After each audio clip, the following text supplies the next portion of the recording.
It's Saturday morning. We're doing our coffee stream, so pardon the fun.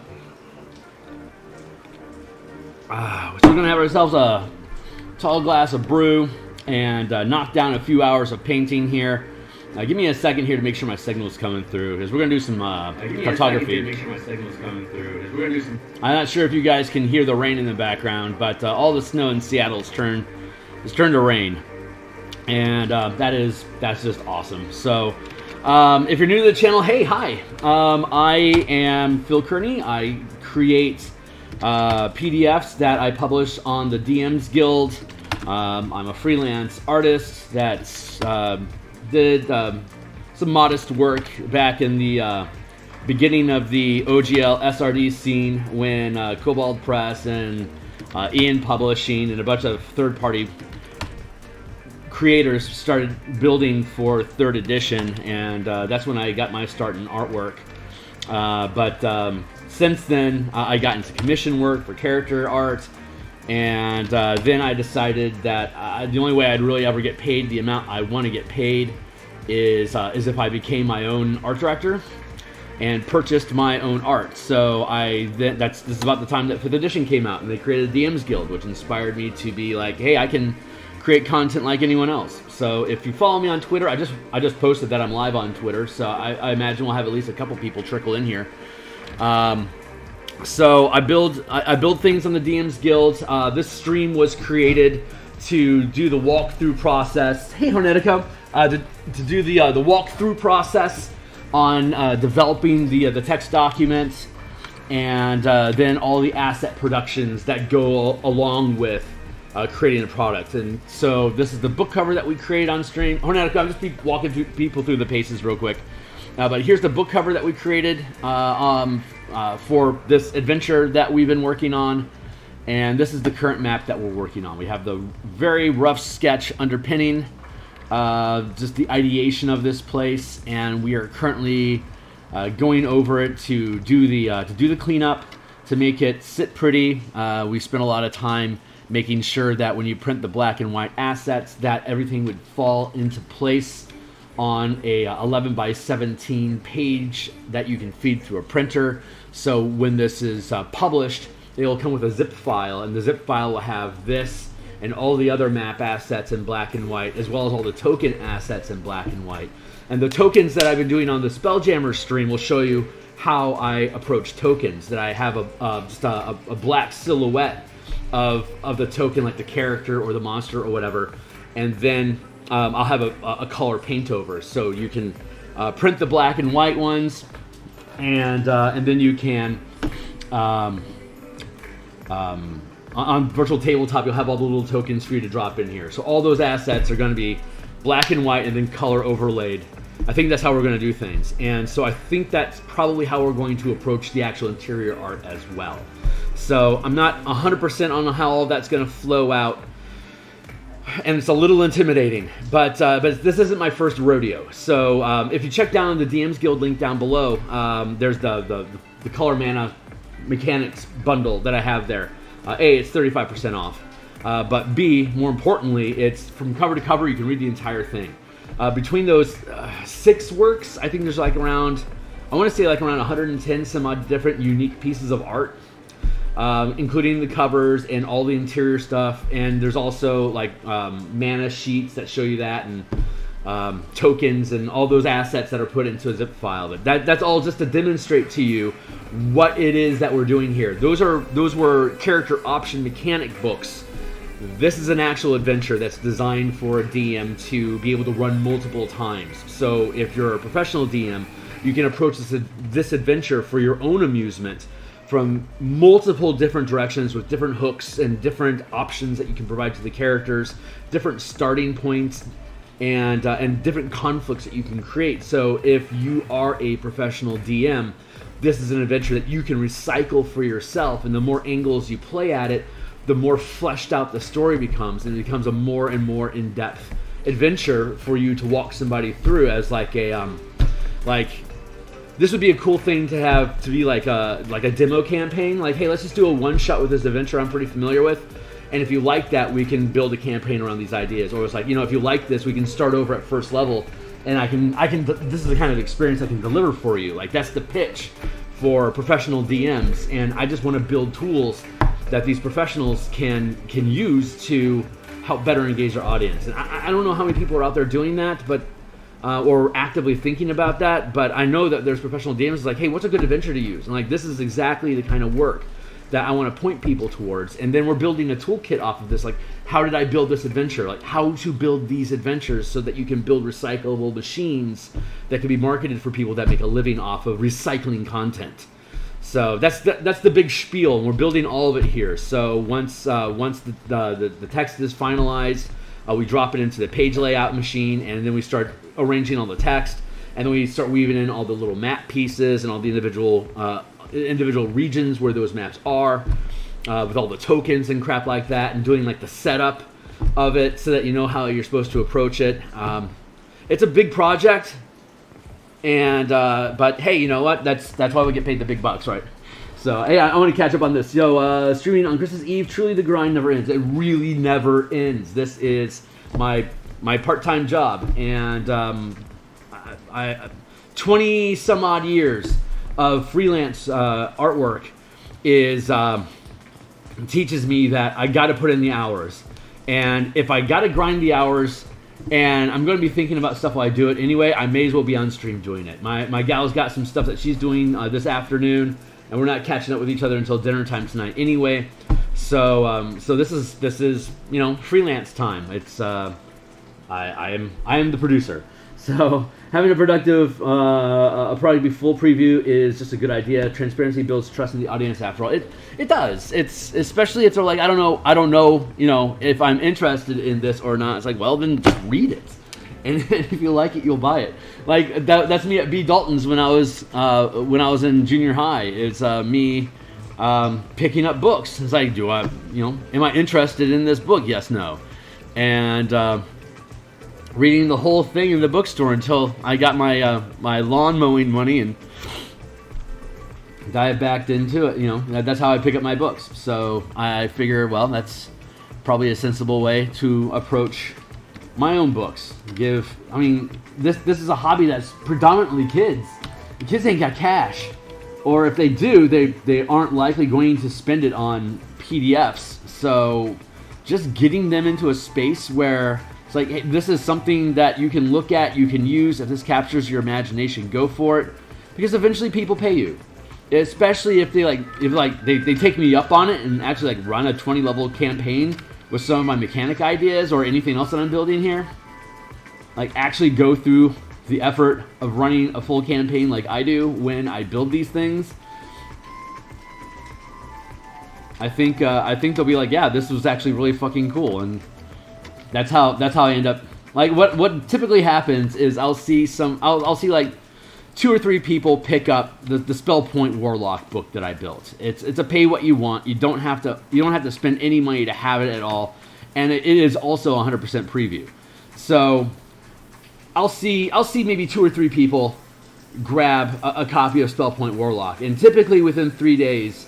One of the bundles that Spellpoint Warlock is a part of, it gets a full purchase. So like it is not unusual for me to see like 3 or 4, maybe like every 5 downloads of Warlock ends up being somebody picking up like my full suite of mana mechanics, and that ends up being like what does that end up being? It ends up being like $12 for me there. So it's just other times I'll see the Odyssey Anthology. Somebody picks that up, and I get a couple bucks for that. And but then I'll see them turn around and they will buy all my mana mechanic books for $12. So I end up making like $15 off of somebody stumbling into something that I did illustrations on or I contributed to, because I always make sure that my bundles get included in the advertisements of these products when they come out. So anything that I contribute leads people back into my own design philosophies, and I just build audience that way. So I think I've already locked up. So anyway, man, I'm on super ramble mode. I hope folks don't mind me talking business, because it's a lot of fun. It's super freaking cool. Like when you build things that are designed to work with other things and you can self-reference material inside of your own products, that's fun. That is just legitimate fun. And I think that's where this stuff starts to get really cool. So I like to be able to self-reference the different concepts that I build, just so that I can like lead you into thinking about like sculpting the feel of your campaign around the mechanics that you use within it. I think is a smart approach to customizing your game to be a unique experience for the table. And the more of these weird variant rules that you get familiar with, and the more you experiment with the game system that you invest your hobby into, the more you can swap out rules because you know what kind of a feel it has. So you can like literally match the flavor that you want for the story that you're telling, and so that's really cool. Like I'm running an epic campaign right now from level 1 to 20. It's a time travel Groundhog Day campaign. Save the world before it ends, and when it does, because you failed your mission today, you die. The morning begins again, and you can try again a different way. And the team keeps trying, so they keep gaining levels as they try. It's a milestone game, so whenever they defeat it's built like a Metroid game, where depending on what quote unquote bosses or challenges you defeat gives you access to different tools that then allow you to either circumnavigate or more easily defeat another challenge inside of the game. And it has been no small task building all that stuff out. But we're at level 17 now. We started at level 1, and that is giving me a very different perspective of how to create a campaign in comparison to like the next campaign we're going to do is going to be a guild-based episodic campaign where you're mining you're mining minerals from asteroids. So every month we'll have about 6 hours worth of game because it's an hour and a half lunch each day. But each month we'll have a different mission, and the team like here's your asteroid. How do you want to break this thing apart? How do you want to break down that? Each month we'll have a new asteroid that we're going to go after, and it'll either be in contested territory that you have to keep an eye out for pirates or warring factions territories. It could have a nest of aberrant creatures or like elementals or undead, or like unnatural creatures that they're defending their home. So there could be a dungeon crawl, and then it could just have complications on how many resources can be gathered off of that rock before it becomes cached. So your team is setting up perimeters, sending in a dungeon squad, figuring out the logistics of how to break it down and get it out of there before they get attacked by any random stuff that may be coming along after them in space. So they're working those 4 things, and each month they will be able to get whatever resources it can. That's like, you got 4 weeks, that's all you got. And then you got to get out. So you figure out what you want to do, and that is how they will assess victories. The resources that they pull can then either be converted into gold or experience points for them to then hire more crew. And every time they succeed at an asteroid, they gain a point of renown. And as that renown stacks, their guild becomes a higher rank organization with more resources available. So they can eventually start like having multiple ships or like higher level spellcasters that can do bigger and better things to help them tear down that asteroid. Anyway, I'm supposed to be painting. I'm doing all this hand stuff. But hey, Tyler, it's good to see you, my dude. So yeah, I mean that's the next campaign, and that is a completely different approach than this this Groundhog Day episodic adventure or a continuous. The serial campaign where they have an absolute beginning at first level. They have a finite victory condition they're attempting to achieve. And it's going to take them 20 levels. This was their specific request, that it would take them 20 levels to complete the mission, and that they would be able to use... Oops, I think I'm on the wrong line.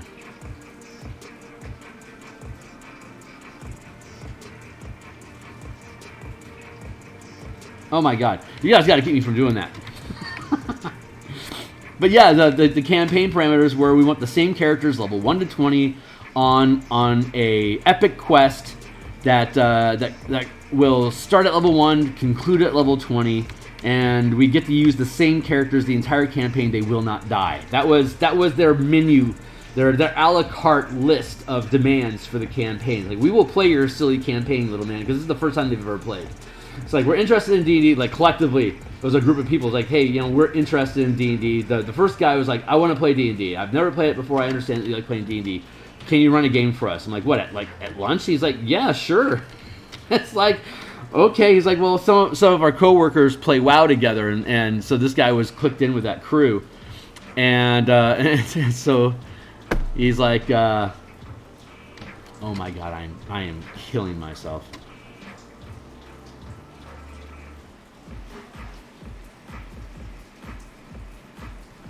I gotta fix my face here real quick. Yeah. Okay. So Phil's obviously having trouble today. That's okay. We'll get there. Okay, I get it now. Okay. So, but yeah. So now we're 17th level, and they've been running this, you know, this ongoing quest. So that was. But I can, since I have a lot of different experiences in different types of campaigns with different formats, it's pretty easy for me to kind of pick from my toolbox what kind of, like, what's the duration of the game, how frequently do you show up. That also modifies what rules you want to have inside of your 5e game. Like, I have 90 minutes once per week for me to run a 1 to 20 campaign, which will, in my best estimates, take probably about 120 hours to complete. 180 hours to complete, which basically means that I have about 150 sessions that I need to run, right? Well, I'm a little off. We just started our 4th year.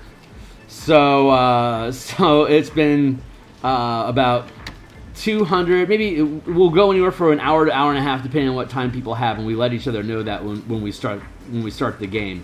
So I've had about maybe 225 hours so far, so it's running longer than I thought. We're 17th level, which probably means I need another 40 hours for us to complete the campaign, which means that about every month, like every 2 months, is basically what we're looking at to finish the next 3 levels, which is about 6 months till the campaign concludes.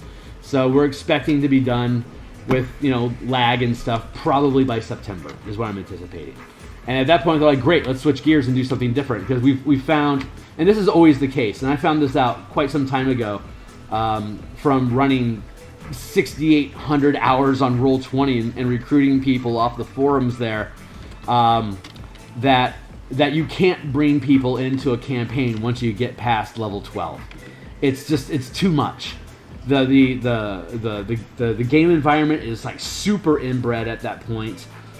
There's like social agreements about what characters can and can't do. Like you know at that point, like, what spells has the table shadow banned. Like, we find that this spell is inconvenient for the gameplay we want, and we've made concessions to remove it from the game, because in this campaign, say, let's say animate object is so overshadowing the unoptimized characters in the group that it's easier for us just to agree not to use animate object compared to, like, adapting the type of fights and the players and the abilities of the characters at the table to be able to use your arbitrarily chosen spell. A lot of people have this problem, like with Conjure Animals. Honestly, those 2 spells specifically is what got me started on the in-command system. I'm like, how can I build a system that will reward characters for leaning into the idea of being able to summon multiple allies to take on larger threats? And that's what reminded me of, like, 1st edition, where it's assumed that you had followers that you were able to sick onto things. You know, like, go kill it. Go kill this thing for me. You know, and then you have like a pack of berserkers that you've hired at some point or whatever, chasing down a much higher threat than you'd be able to take on by yourself. That's kind of the culture of first edition. I talk about that a lot in my other streams. But but that was a rule adaptation that I wanted to create, because like I'm tired of not being able to have this character option at our table and for us to declare that it is a problem. So we have to build mechanics that integrate that quote-unquote inconvenient broken mechanic of a spell into the game system, so that we can be rewarded and have fun with using all the tools in the toolkit. Even though WotC created these tools, it's never really been on any product of any edition to tell the DM how to design tactics. That really is on to yourself for like figuring it out. I mean, there's been supplements like the Stronghold Builder's Handbook back in 2nd edition, the Catacombs Guide, also 2nd edition. There's multiple products that talk about. Oh, I built this wrong. I get it now. How is this supposed to be?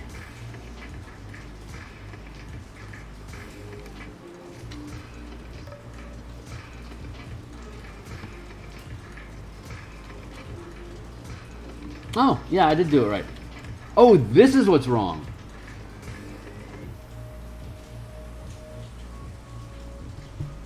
Now I get it. I'm having a train wreck of a morning, folks. You're just going to have to bear with me. Oops.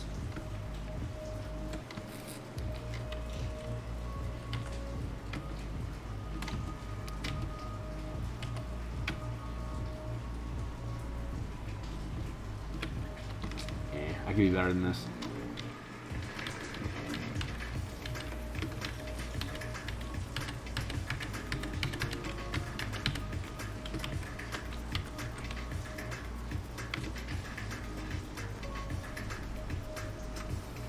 Let's get back on point.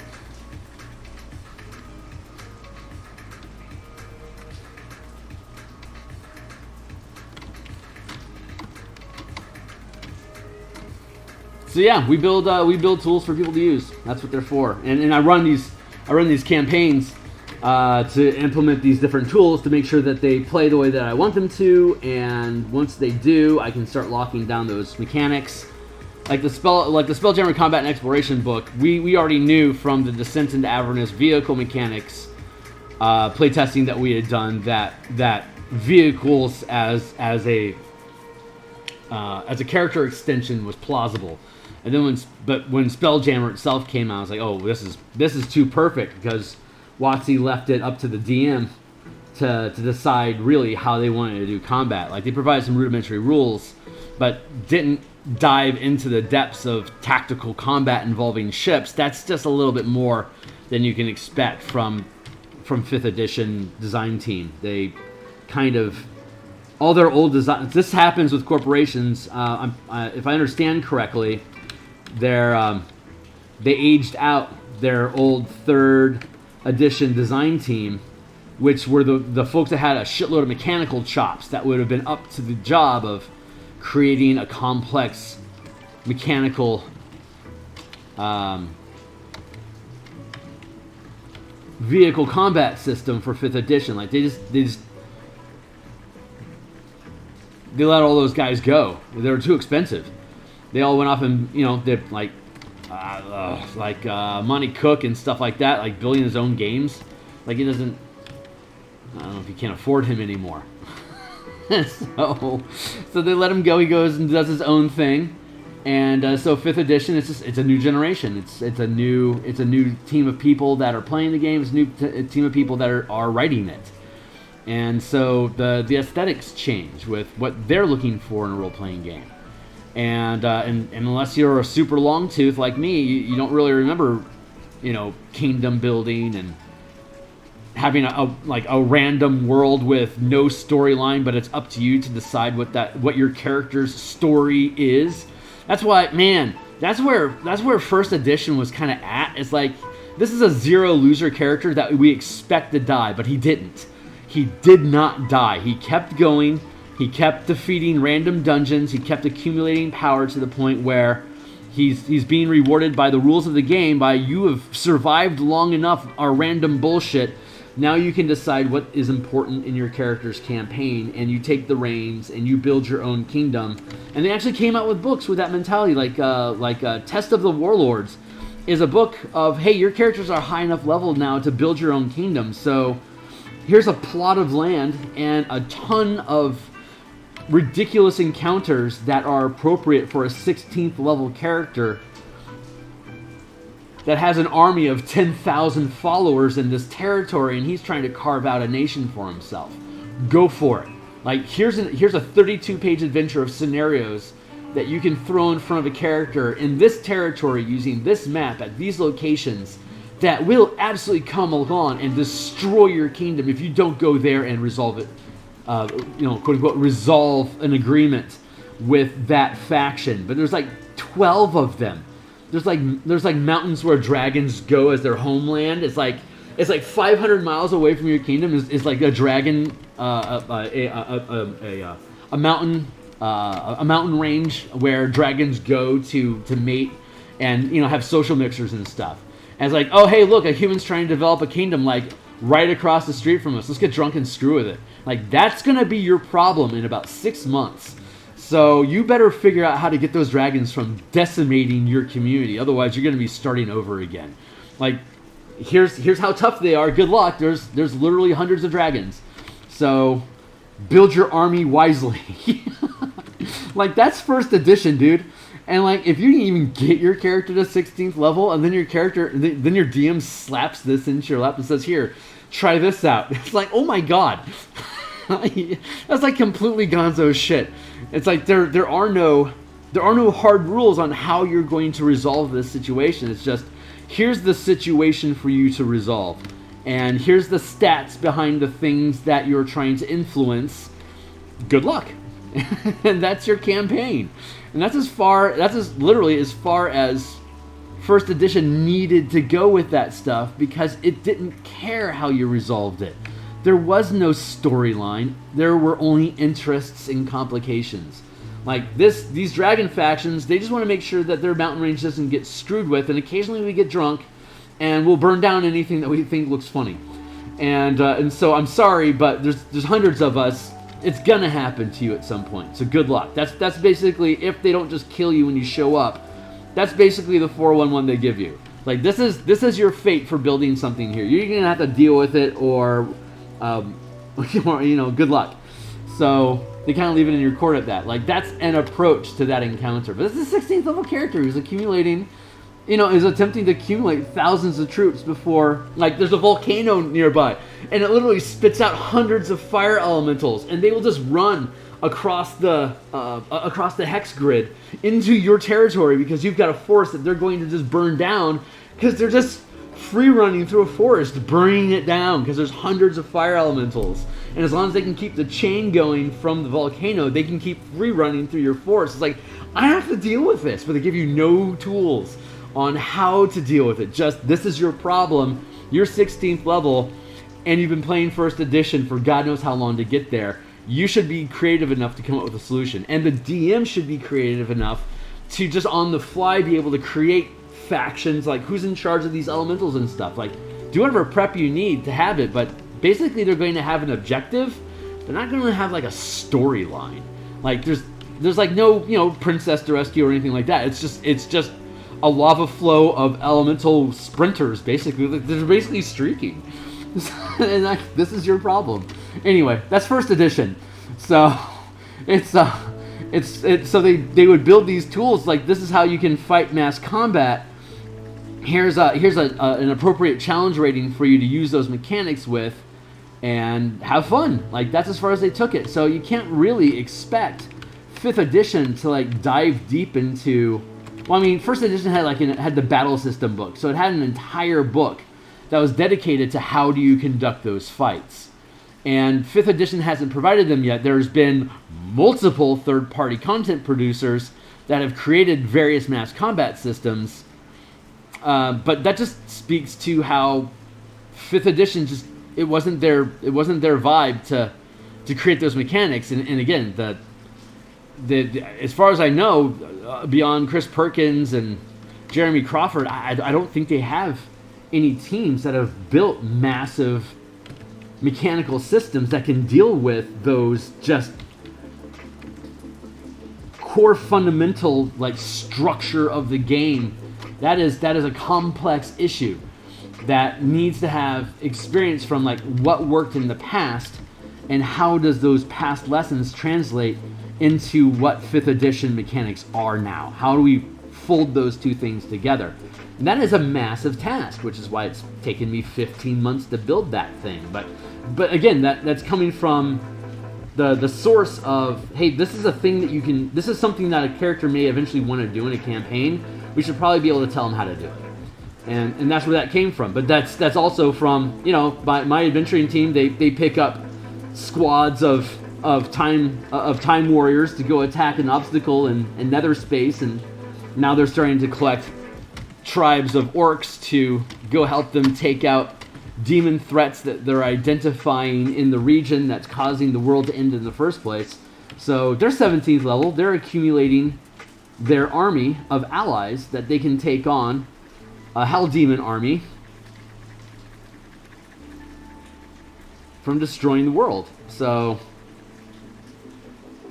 that's the game that we're playing. So yeah, anyway, these mechanics started off with, I want to be able to use animate object and conjure animal, and it led into the command system, for instance. That's just another example of third-party content producers filling the gap in 5e, that 5e doesn't have to be held accountable for providing mechanics to resolve. It's not necessarily their goal to do that, because they have the type of game that they want to. The 5th edition provides stories that characters can be narrated through. It's like an interactive amusement ride is kind of what 5th edition is. It's a very different flavor from the previous editions. And once you kind of realize that's the approach that they're taking with the game in general as an experience, that kind of like with this adventure, it's kind of aimed at, it's a potential performance piece. Like, they want to lean into the streaming crowd. I think they pretty much said that they want to make tools that are more convenient for people that like to stream. And so that kind of gives you an idea of why their adventures are the way that they are, is because they are marketing to an audience of people that want the experience of going through a storyline like this with epic characters that they get to interact with, and RP intensive, if you wish, which means light combat. Like these, like Critical Role doesn't have super complicated battles. It's mostly small interaction stuff and exploration, occasional combat. I'm not super. I'm not a huge fan of Critical Role, but I don't see a lot of sample battles being shared as this is the core of Critical Role.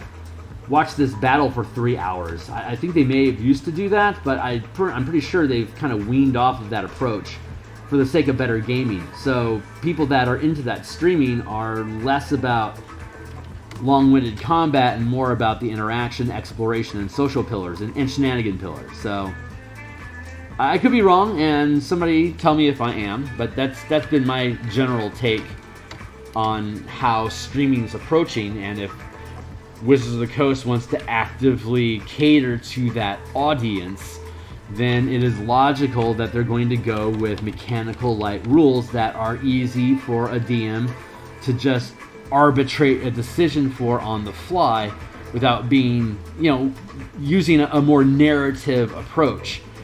And so understanding that is where 5e is built it's built for. It makes it much easier to accept the shortcomings that the majority of audience feels like they should assume from the 5e game system.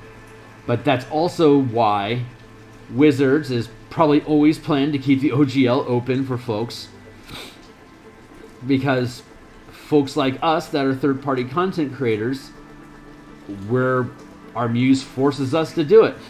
So if there's enough of an audience that actually wants to have mechanical combat at the scale of thousands of soldiers, then someone will build it, and the best system will eventually rise to the top and endure and gain popularity. And if it's on the DMs Guild, Wizards could pick it up if they wanted to and run with it without having to pay me any more money. But honestly, for me, being on the DMs Guild is the smartest place to be, because I build these tools to interact with the storytelling that Wizard produces. So what am I going to do? Put it on Drive-Thru-RPG?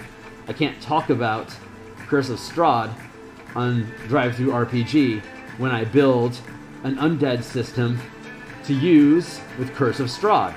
So it has to be on the DMs Guild, or it has to be on my Patreon.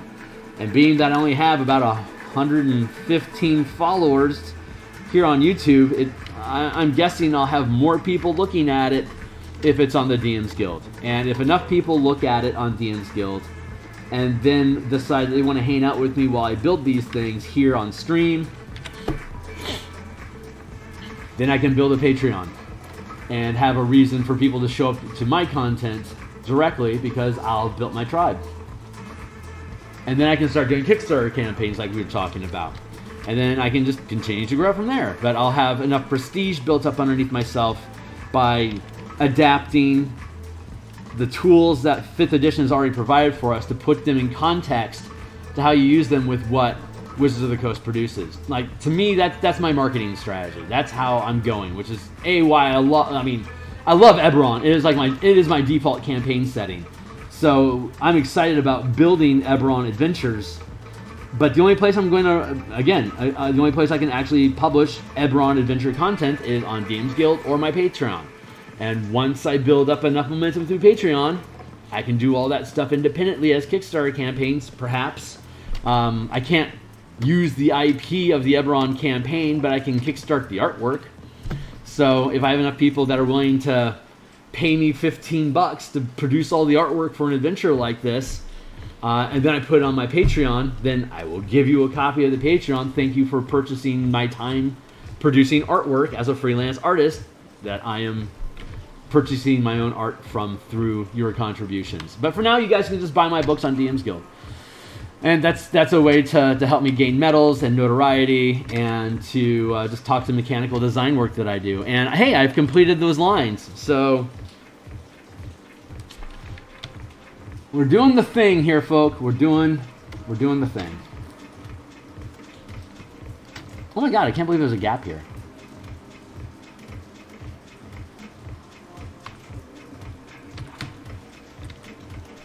Am I rambling hard enough?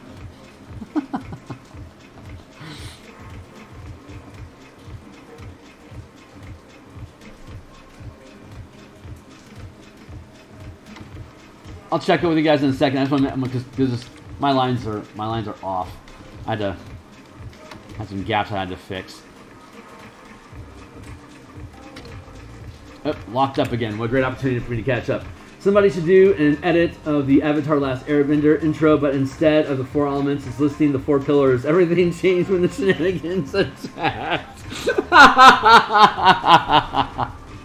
That is fucking great. I am into that. Oh my god, that actually sounds really freaking funny.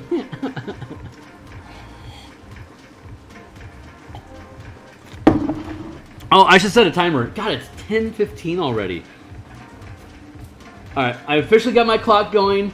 That's going to keep my shit together so I can keep pushing this stuff forward. So, hey Anzi, it's good to see you, my man. Let's see. Let's pull the roughs forward a bit so we can see them again. And what is the next task on this thing we need to tackle?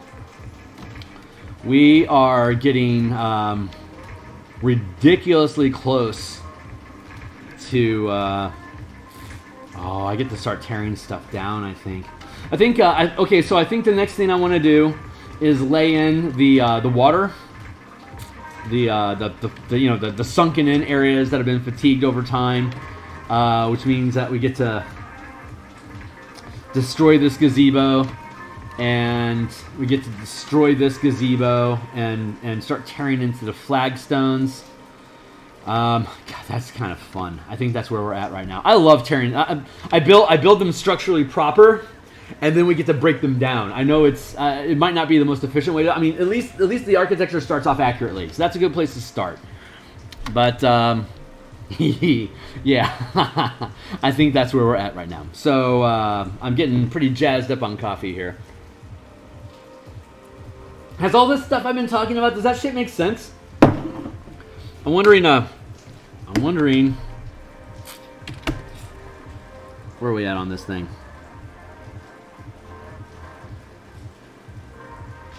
We're 41 minutes in, so let's go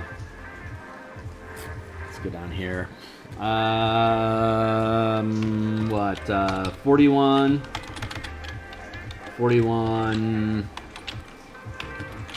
Uh-oh.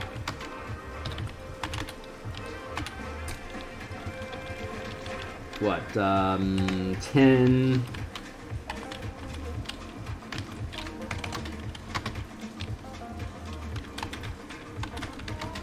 Long rant about 5e expectations and narrative differences between older editions and current design goals for D&D. There. We'll mark that. That way we can start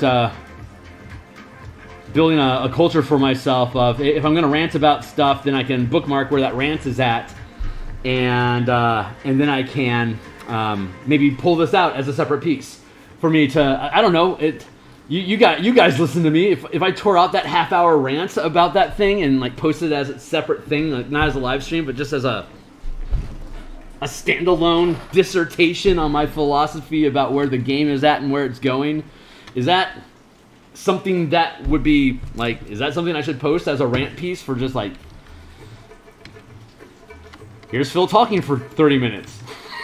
Like, is like that. I don't do tear out pieces and present things, but I'm starting to think about, well, shit, I'm inside of a rant here. Maybe like I need to edit that out as like a rant piece.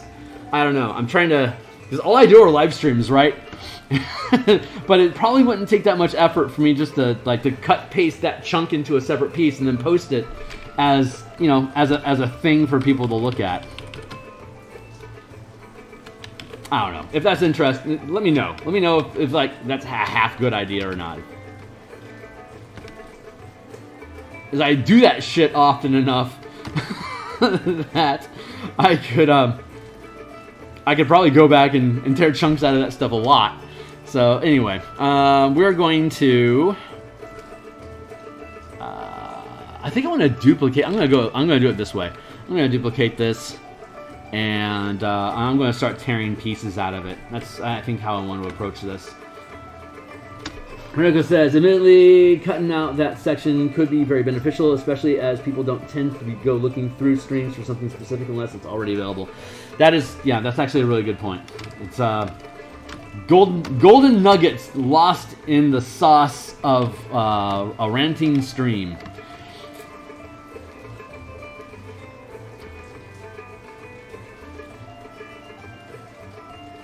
So let's see. This is here. Just gonna do a quick little doobly bit.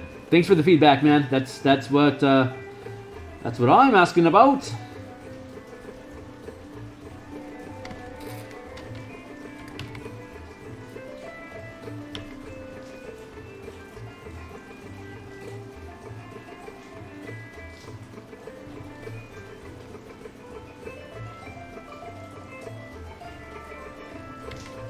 I don't know if you guys can hear the rain in the background, but it is raining. If precipitation like this were to keep up, here, I'll be quiet for a second. Can you guys hear that? I don't know if you can or not. I've got all my windows, my doors are open, and so that is. I love the rain. It rains so much in Seattle. It is so great. And if it gets cold enough, this amount of precipitation would just be buckets of snow coming down. And honestly, that would be pretty amazing for my Christmas. I would love that. One of our major goals for today is to go buy a bunch of firewood. We don't have lofty aspirations. We just want to have a big fire raging for our Christmas, and a couch, some videos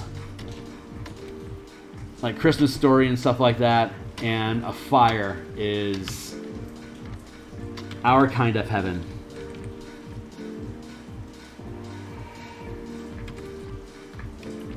I'm gonna save chopping up the gazebo for now, but we're coming for it. It's gonna get it. Its time is gonna come.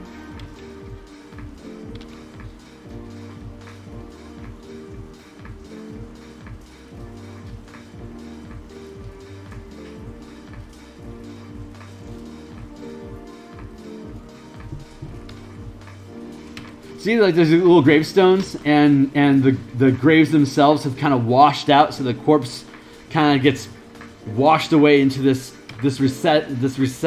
receding ground, and the powers of Mabar animate the corpses in this cemetery. So all of these emptied out graves are zombies or skeletons that are just roaming this area. Or if you start earlier in the campaign, they come out through these like knockdown walls, or out the front door, or out this knockdown wall over here. They just up and walk out, heading southward, which is the direction of the village that is a starting point earlier in the campaign. And so when the village gets attacked by undead, if your DM follows the path, it leads directly to the cemetery, and then you just start going from area to area, getting your party's resources ground down until either they find the puzzle entrance in this gazebo, or the combat entrance, the secret door that's propped open by somebody else who's dead. And like I was talking about last session, it's a tunnel that connects from here to here and then continues onward off screen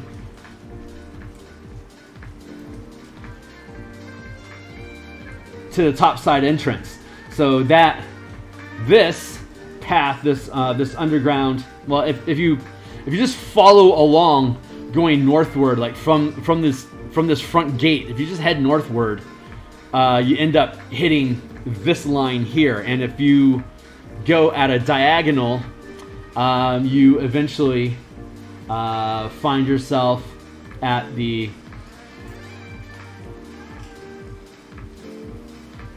flooded fort.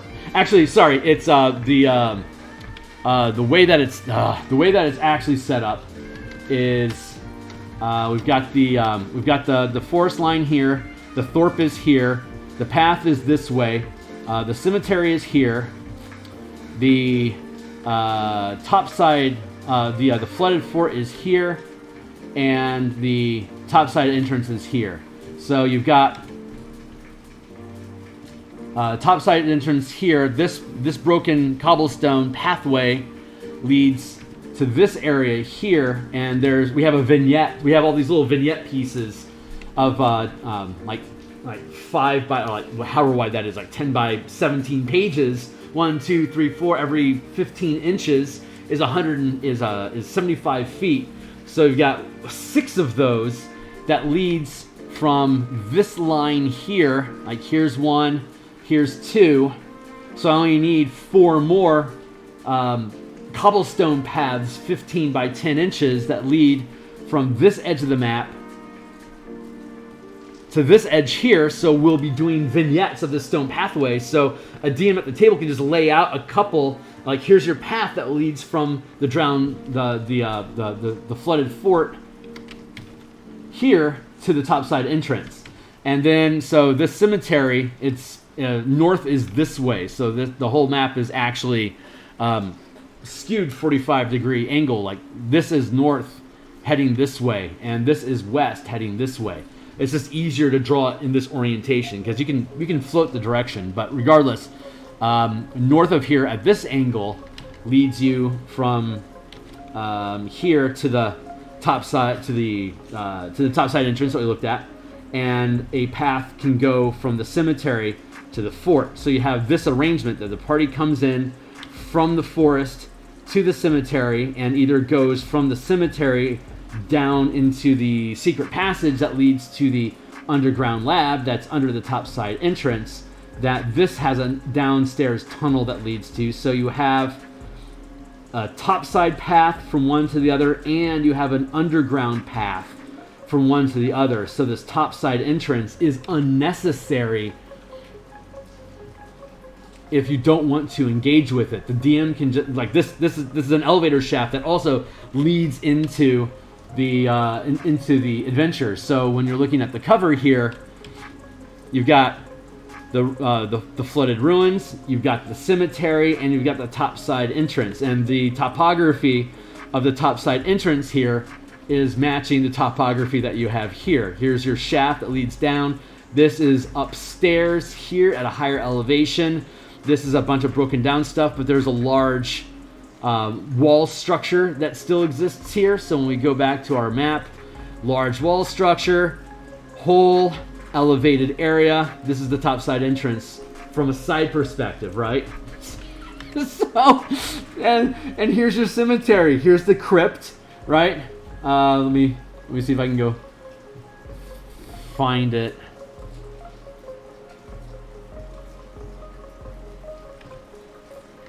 So here's the large crypt. Here's the entrance, and here's the little statue and the shrines. That's what they are. Shrines, and those are here. You've got the crypt, and then you've got shrines. So I should probably add in another one here, and probably adjust the distance of this so it's a little closer to the shaft, just to reduce the size of this a little bit. Like that's an improvement I can make, just to line it up a little bit better. Then you got the topside entrance, or you've got the flooded ruins. So you got this fortress structure here, and then it's concealed by trees. But we could go back to here, and this has got structure with the pillars and stuff, and the internal wall structure stuff that's been torn down.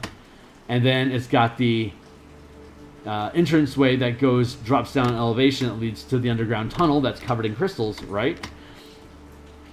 So we've got the tunnel that's covered in crystals. I mean, this should technically be flooded, but I'm not. It's symbolic. It's not literal. Like you're going down these tunnels to get to the underground passage, and then you've got like the shaft of light isn't literally coming out of. Like this isn't where the beam of light is coming out of. The actual ritual itself is probably like over here somewhere. Actually, it's about here. So it's still, from the perspective, it's still lined up. It's just not literally coming out of this elevator shaft. That's an entry point. But that, again, it's symbolism. So like the elevator shaft is here. Actually, this is probably accurate. The elevator shaft is here. And the actual ritual is just a little bit over. So this is actually probably an accurate map, but it's just a little...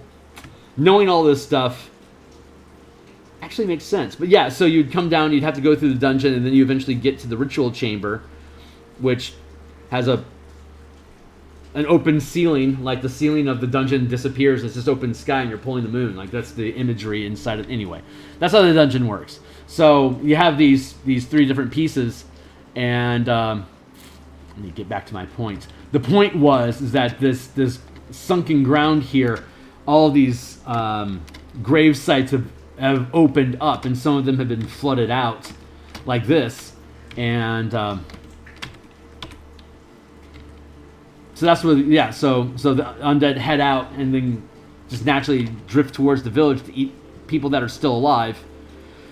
And that's how you lead people from the beginning, like the furthest out of the adventure from the tree line, leading them into the forest, into the manifest zone, into one of these Act 2 encounter regions that then lead them underground. And the DM can decide how many of these areas they want to have the characters explore, because it's foggy, visibility is limited, you can only see about 100 feet ahead of you at best, down to 20 feet at worst.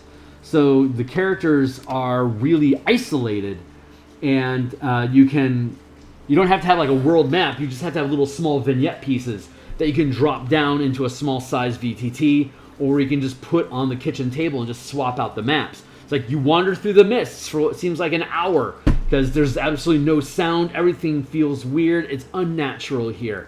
But after what seems like forever, you run across, bam, you lay down a vignette of like a 20 by 20 space of a decrepit shrine gazebo all on its own, with cracks in the ground that lead to a buried, a forgotten mass grave that's now animating, and creatures are calling out. It's like you didn't know this was there until you walked within 50 feet of it, and the fog is light enough for you to see this. Like, oh shit, there's a bunch of undead milling around here, and the undead, they can see through the mist. It's invisible to them. They are unobstructed by the mists. So your characters have limited visibility, but undead don't. So if your characters are just hex crawling through this swampy fog, at any time the DM can, like, from the west comes a horde of ghouls, and there's just gauntlet style, a chain of ghouls and skeletons covered in these black crystals coming at you endlessly until you go westward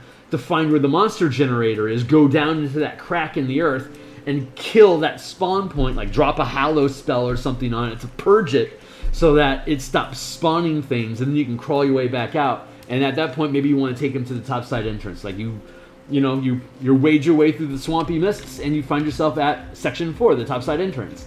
And hey, there's like a camp set up there, and there's guards and shit. They probably know what's going on, and they're probably gonna be pissed off that you're there. So what's your approach? Like, that's how the DM can limit access to different pieces. If you want the characters just to get their asses kicked in the cemetery for a while, you eventually have guards show up through the front gate, just doing a routine spot check on the place. It's like, oh my god, this place is spawning undead now. And they can either attack, like the party can either choose combat to fight with them, social, to get information from them, and then lead them to the fort or to the topside entrance, depending on how much engagement the DM wants to have in the region, which will eventually lead the team down into the research lab. So it's up to the DM how much or little of this content that they want to use inside of the adventure, but that speaks again to the customizability of it, and how and you know, if you're a professional DM, what are your objectives for the team that's hired you to run this show? So anyway, that's the thoughts behind that stuff. That's what we're doing. That is what we're doing. So let me get back to work. Terrence up in the stream where he and Ross talked about a Flubberso class. I'm gonna scoot this over a little bit. There we go.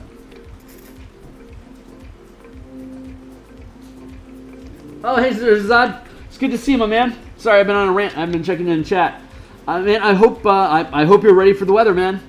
And I hope it ends up being a really beautiful Christmas for you.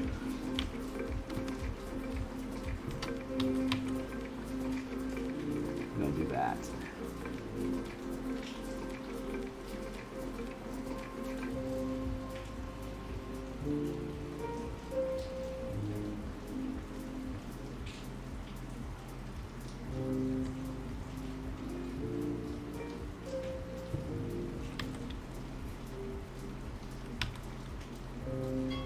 Yeah, we're gonna do it like this.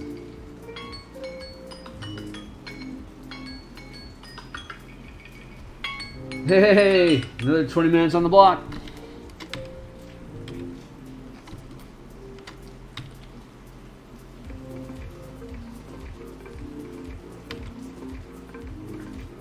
We'll go up in here.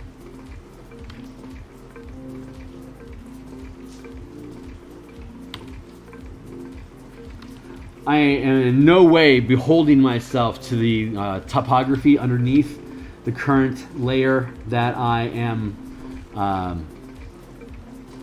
redoing, because the map, we had to change the structure and the spacing of the different interest points on the map to comply, like I did in last session. I needed to make sure that everything would fit on pages properly. So I had to after going through this process, I had to reposition where the crypt is, where the shrines are, the statues are, the gazebos are, and then I had to build different flagstone paths inside of it. So I basically had to rebuild the cemetery off of what we had originally by cutting it up and rearranging it, which is what this is right now. This is the reformatted structure, but you can see like there's a bunch of all this mess used to be really well defined area on the old map until we had to cut and then reshape things. So now it's just a big mess of cobblestone, like cracked cobblestone and sunken pit, and it's kind of confusing. So I am spending this time cleaning up the confusion about what topography is actually here is what I'm trying to say. So I get to get rid of that. Like I want to build. I think I want to build another sunken space here. I need a sunken space over here, because this is where it's a mammoth of the mist. It's a giant like Venus flytrap sort of thing. That's a gargantuan size. So anything of medium or smaller size, if they walk across this 20-foot span of territory here, it pops the trap and it'll snap shut on you, and then it'll try to pull you down under the water to drown you and dissolve you, leaving just your skeleton, and then it opens back up, spits you out as a freshly killed skeleton that's been animated by the power of Mabar, and now it's something that can attack people. And when your team gets here, somebody's trapped in there in the process of being dissolved, and they're begging for help.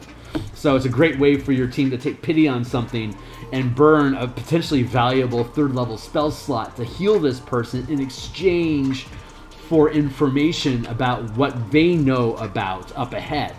And the DM can, there's a number of different creatures that, or different NPCs that can be found trapped in this mammoth, depending on which hooks you're using and what information the DM wants to feed to you, and what additional resources, like a map or like an explanation of the rituals that's being performed, or whatever it is that this escaped character or this trapped character has that the DM deems to be valuable to provide for the characters to progress with the campaign by running across this random encounter that's basically a seeded NPC social interaction for you to explore and investigate a conversation through interrogation, or the character being friendly and just giving up the information to you, leading you to the next point in the crawl that the DM wants you to go through. It's just leading the witnesses, basically. But, I mean, it's a really great narrative device to do that. So, having said all that, I need to break this area down. So, I think that means we're going to do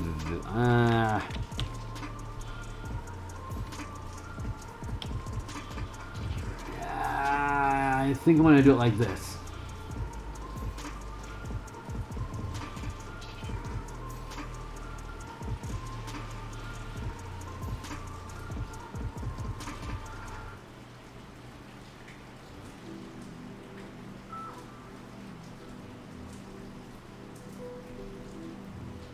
Like, I'm way off the reservation at this point, you know? Like, I'm just making my own stuff up.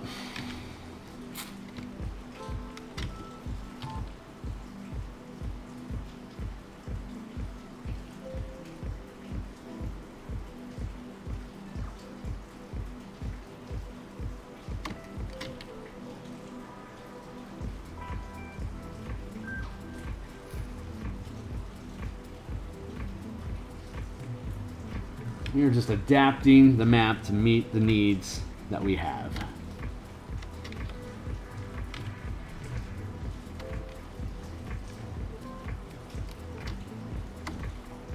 And now let's go back to our grid and see how things sit.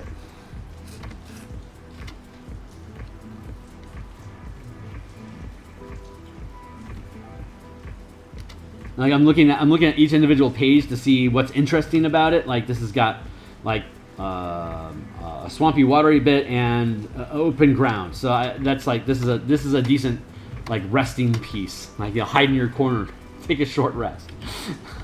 I just want to see if there's value on each of these pages. Like how unique is the environment of this specific page? Like this page is obviously dedicated to the crypt, as it should be. This page is obviously dedicated to these two shrines. This page is primarily dedicated to the puzzle gazebo.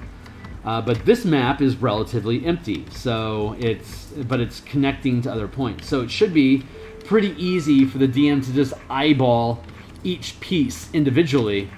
Like this as an individual piece, it's pretty obvious where on the map this thing fits.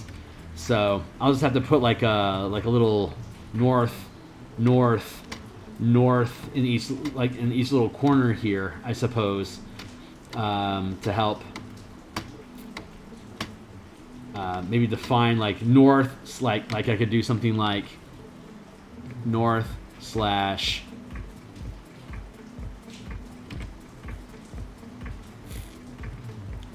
one, two, three, four, 4 by 5.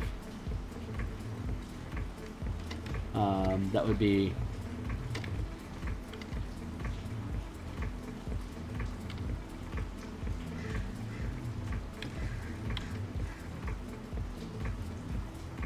like I could do that. I could watermark the piece. So this is 2 by 5. So it's 1, 2 down and 1, 2, 3, 4, 5 over. And I could watermark this one to be, say, 2, 4. Like I could maybe I could watermark them like that so that there's little map bits. I don't know. Maybe that's not necessary. But it's the kind of stuff I'm thinking about because we're doing just the map right now, like the map. But we'll also have to come back and we'll have to eventually build the map key. You know, like this is what these different things mean. We'll have to have a key over here that explains that stuff, and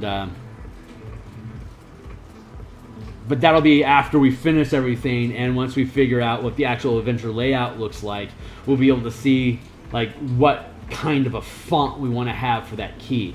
And once all the pieces are done, we'll have we'll be able to do just grab a little snapshot, you know, copy paste and like put it up over here equals grave, you know, like have that like really small piece over here. Anyway, that's me talking. That's where we're going. So that is where we're going. I'm gonna get rid of this thing.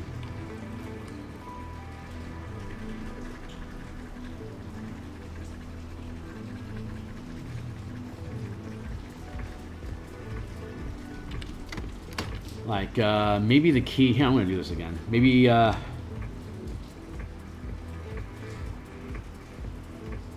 didn't think of that, did you, smarty pants? Having some issues? I can put it over here, key. I mean, it'll be the color version. The black and white version won't need the key.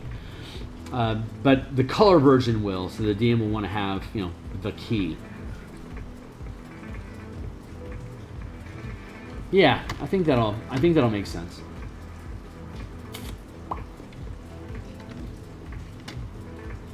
Well, I can even drop the key over here, like in this corner, and then like do a fade over this if necessary. I think there's a couple different ways I can do it.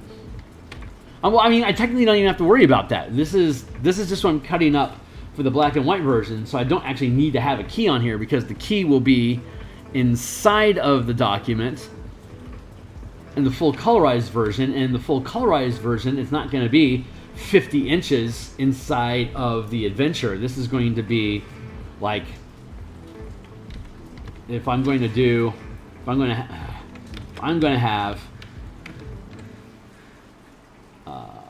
a page like this size, right?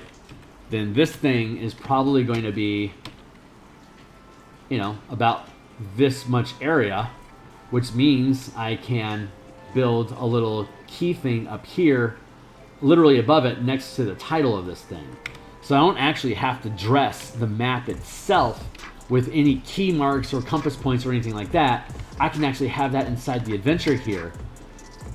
I like that. So when people take the map and use it separately, like this map itself could just be a Halloween one-shot adventure of running through here, and then I can even put different bullet points. Like these bullet points here would be on this small page map, but when you actually span out here and look at the full map, these bullet points aren't going to be there. It'll just be a map. And so I think, yeah, I think that is something that I would be able to do. I'm thinking, I haven't, like I said, I haven't actually done something like this before, so I have to think about the logistics of how all the information is going to get charted on the page and what information you're going to need. I'm also going to build a roof for the crypt and these shrines that are separate pieces that you can just lift off, and like on a virtual tabletop, you can just, you know, move it like that.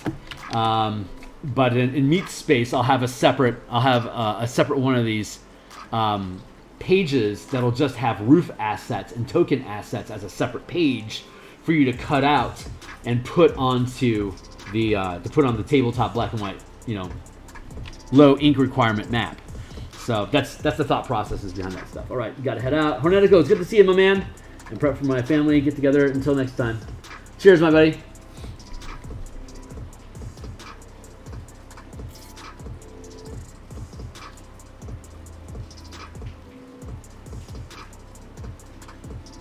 Anyway, that's the thought process behind that stuff. There it is. I was trying to find where this little horrible little thing came in from.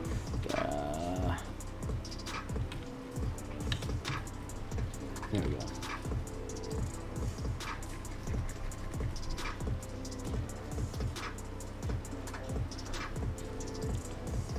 Where's my timer? Did my timer pop and I ignored it? Nope, I still got. Oh my god, that was only a 13-minute rant. Not bad. Here we are. There. Wait, what?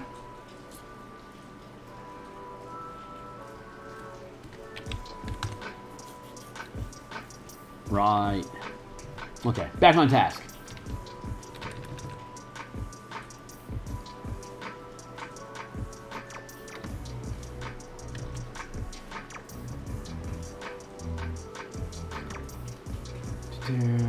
There.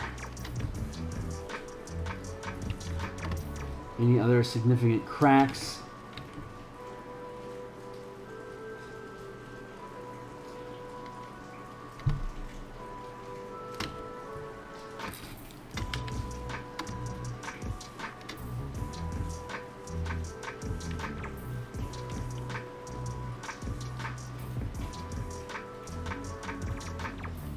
Damn, I can't do it like that. I have to change the angle on this one.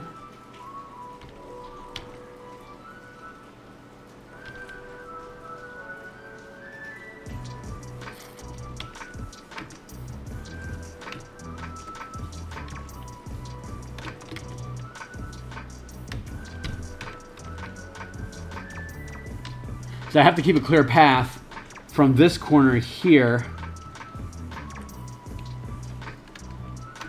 through here, which means I can't have this here flooded out. So I have to fix that. 3.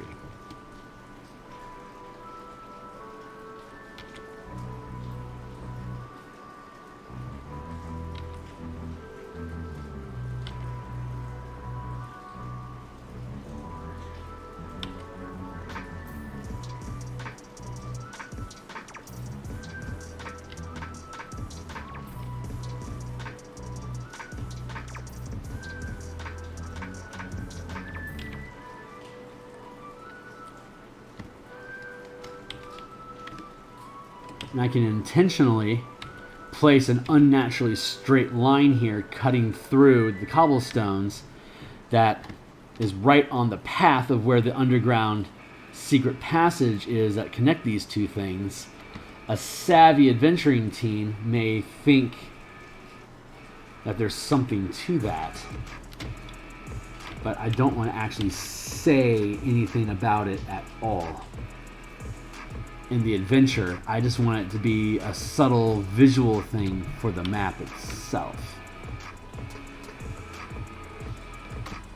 I think I love that idea.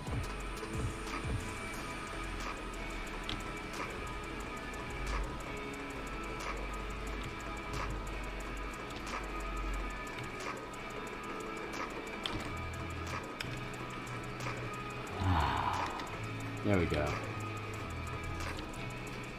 Perfect. Bing.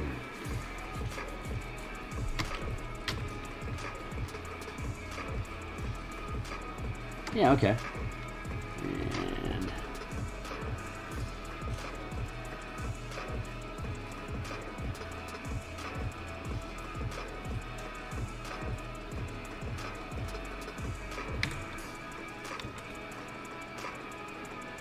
no, yeah, that's proper. And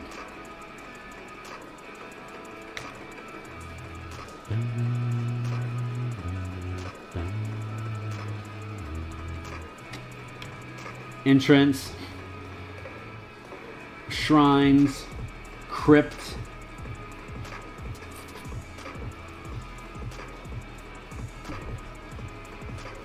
one, two, flooded passage, flooded passage, flooded passage.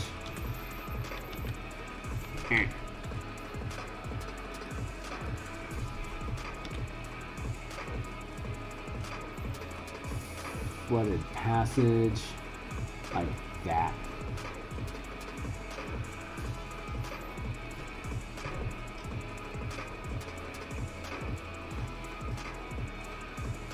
Yeah. Okay, cool. I think I'm happy with this. Actually, I don't think.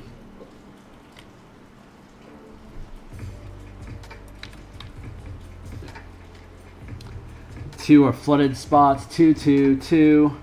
4 is a special flooded spot. 3 is the southern gazebo. 6 is the northern gazebo.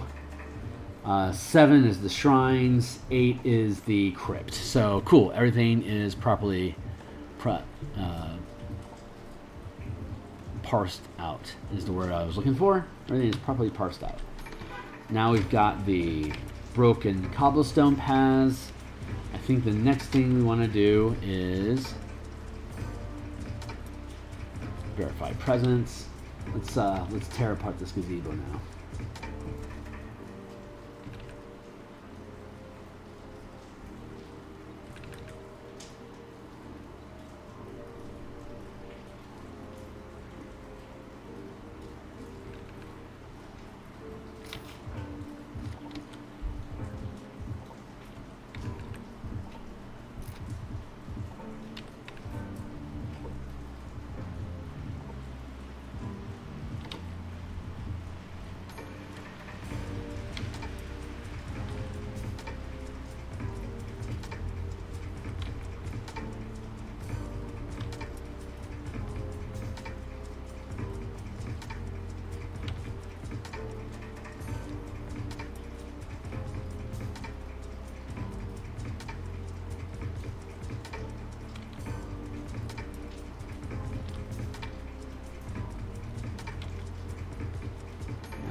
Should be a little more pervasive for the shift in elevation to sustain.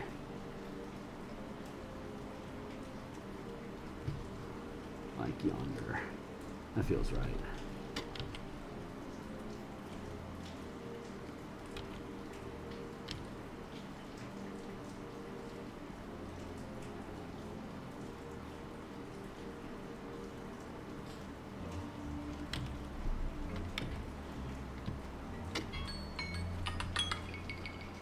Another 20 minutes on the block.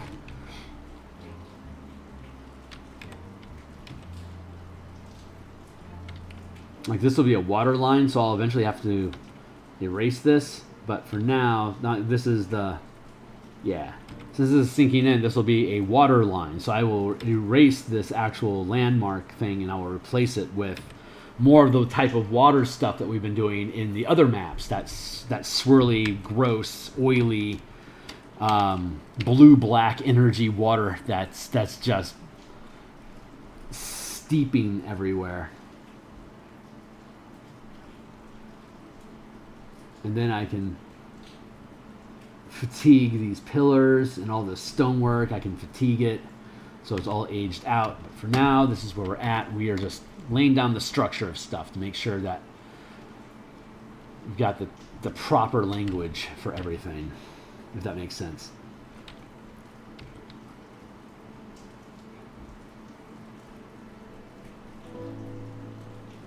Okay, just so you guys know, it's just about 11 o'clock here. I'm going to be doing this for another hour and a half. And then I'm going to take a lunch break. Then it's 12, it'll be 12:30 when this stream is over.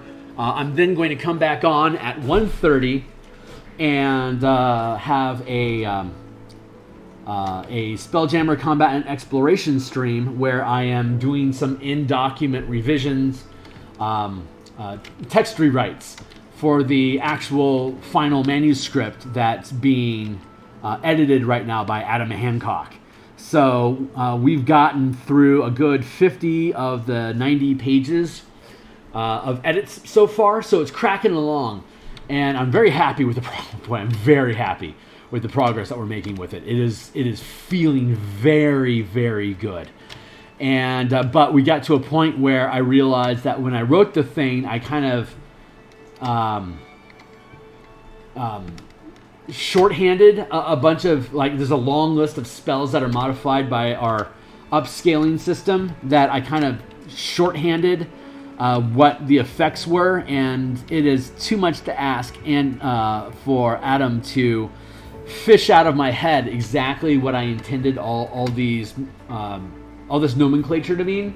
So I have to fix all those spells, which means that at 1:30, which is going to be 2.5 hours from now, that's my rough timing. I'll come back on and I will walk through all of the spells that are modified by the Spelljamming Combat and Exploration upcasting system or upscaling system that we built to allow spells to be cast at the 500-foot range, so that you can, throw a fireball at something that's half a mile away. Like, what's the mechanics that we built for that? And I know that there's a couple products that when I built this thing, I just built it from scratch. I didn't actually do any market research, because the only market researching that I did was on the DMsGuild. Like, what are other people doing on the DMsGuild? And the Spelljammer Combat and Exploration book that we are building is completely different from anything else that's on the DMsGuild. But there are other third-party things. Wildjammer specifically is something that had some similar ideas to what we did, but it was built over a year ago, so they came up with a good core idea, but didn't know what what WotC would actually be doing with Spelljammer. So I'm very pleased to see somebody else having taken the idea of having a larger scale map grid, because that's the core of what we're building. But also very pleased to see that it is basically leaning on second edition aesthetics, because those are the only mechanics available when it was developed, versus 5th edition aesthetics. So the product that we've built, Spelljammer Combat and Exploration, offers a lot of unique ideas that don't exist inside literally any other product that is out in the open market regarding Spelljammer. I'd say that X-Wing almost matches some of the flavor that we have built into it, but regardless, anyway, my point is that I'm thrilled to see that it's still a really unique document, even now after I've started seeing other people spit out ideas about Spelljammer. So it's exciting. I get to come back and we get to actually walk through some of the document and how we handle upscaling spells and how it interacts with both characters and their ships. So I'm really excited about that. It's still a very unique mechanical approach that that is just, it works so well. It works so well. So I'm really excited about the nomenclature that Adam helped us define to make sure that we're spelling out mechanical concepts to better coincide with 5e combat mechanics that already exist inside the player's handbook. So I am really pleased with how it sits, and the upscaling spell effects that we have are fantastic. And so I'm really excited to walk through that today. So, and that'll be there for folks if you're doing Christmassy stuff with your family. It'll be there for you. But my Christmassy stuff won't be starting until probably 4:30 or so on my time, 3 hours. So I'll have a 3-hour block of time that I can do that stream, but I don't think I'll be spending more than like an hour and a half or maybe 2 hours on it. So anyway, that's where I'm at. So I think I'm at the point now where I want to start defining. That's the next thing. The next thing I need to do is graves. I need to develop the graves. Once I have the graves laid in, then I can start defining the sunken points and start tearing up the flagstones. So let me get the graves in place, and then we'll start doing that.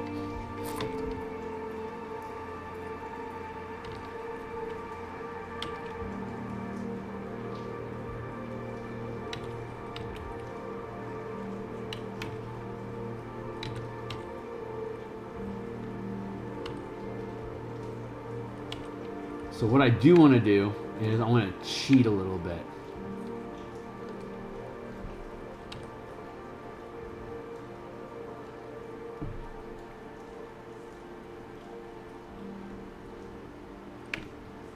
So I'm going to create a little mark here.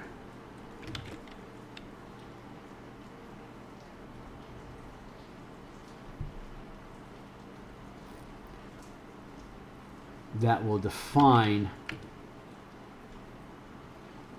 where the tombstone is located on the map. So I can make sure everything is lined up the same way. It's like equidistance from this line. Since that is this tombstone is maybe the right size, but it feels small. So, but by having these little markers in place off of these corners, I can make sure that the gravestone is almost identical in the same position. So, and I wanted to make them a little bit bigger, like this.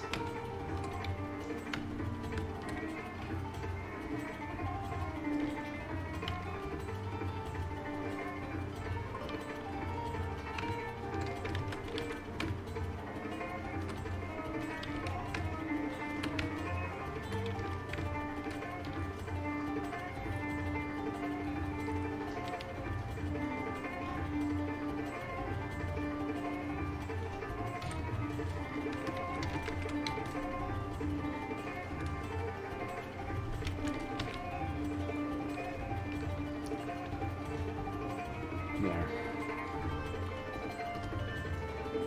Down.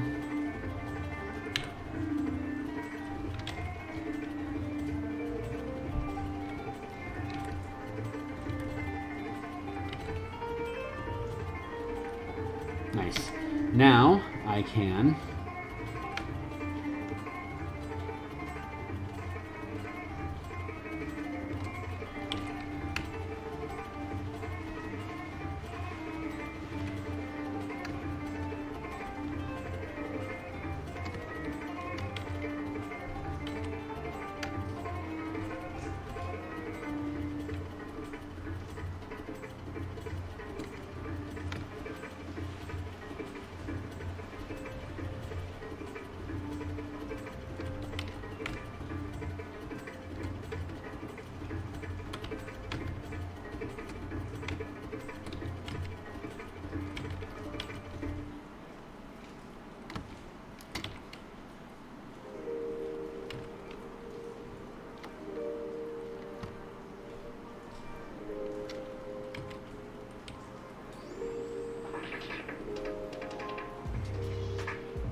There. Now I should be able to duplicate.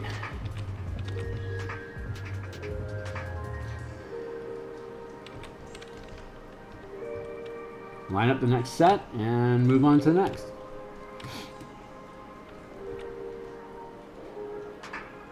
There.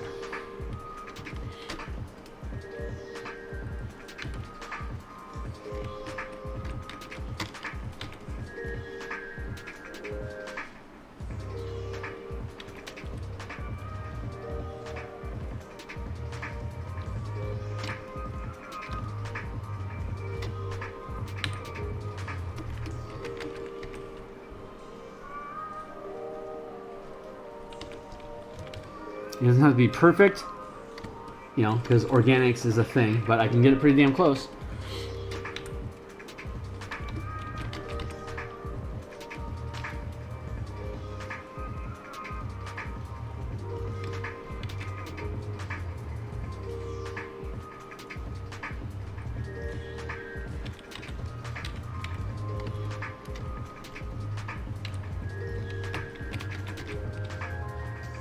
There, see? Super easy just to get these things lined up. And now that I do,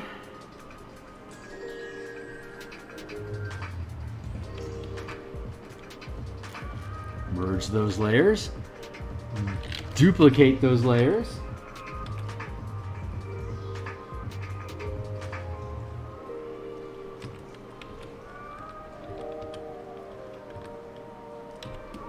line all those up, and then bam, there you go. You got turkey. Now we can merge those, duplicate again.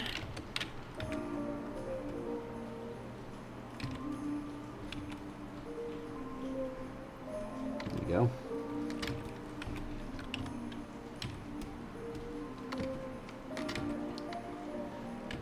And now that we're laying down where all these are, we can see where they're sunken in, so we can make these graves disappear, these graves, like these graves here all disappear, but now we can sculpt the sunken area here to expand out to include this, this, for instance, we can have like this gravestone like floating or like fallen over and sticking out as like its own little thing. It's fun. But yeah, we can just build out these assets pointing in their different directions, and it is super easy, barely an inconvenience. Except we didn't think about that spacing. Shit.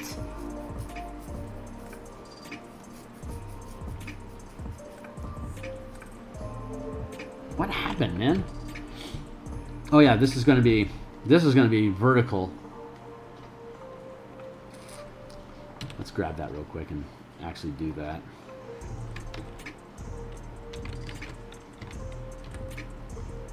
Transform.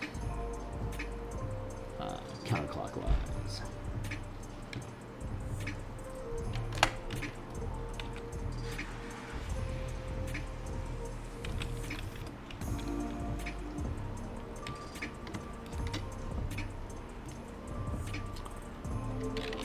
Duplicate, and then free transform, flip vertical.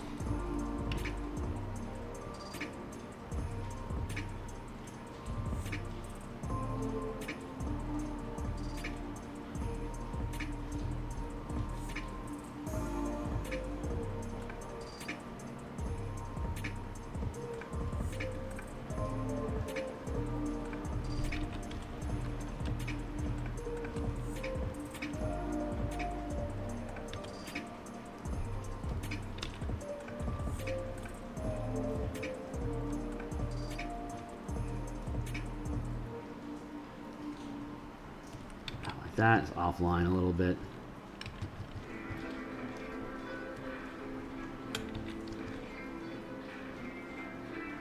So we'll have to reset our points. That feels right. We'll merge those down.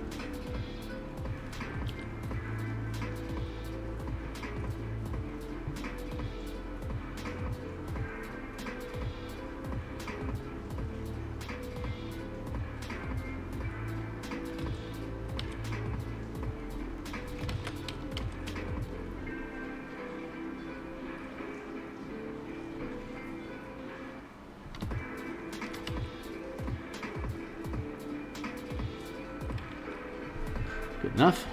Merge these two down. Duplicate. Oops. Huh.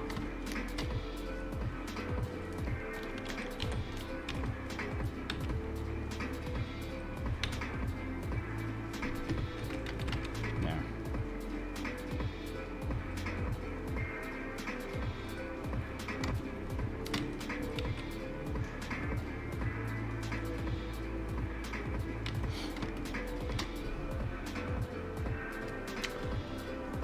Duplicate.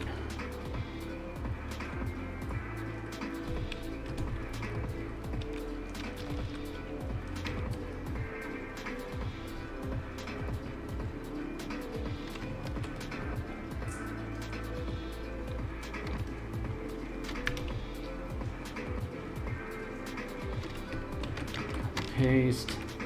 Drop down here.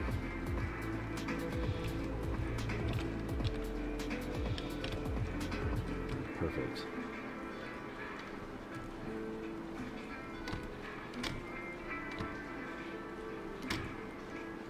One.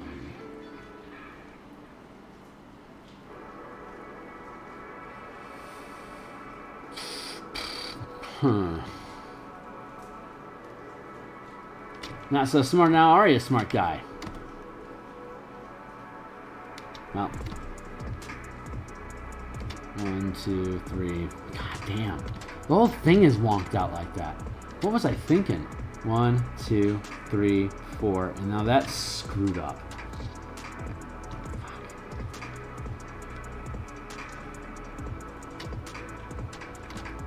Alright, well. Work the problem, Kearney.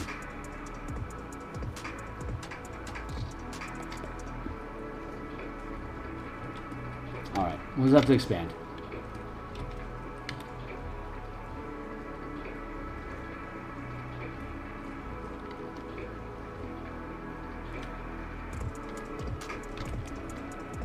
Meh.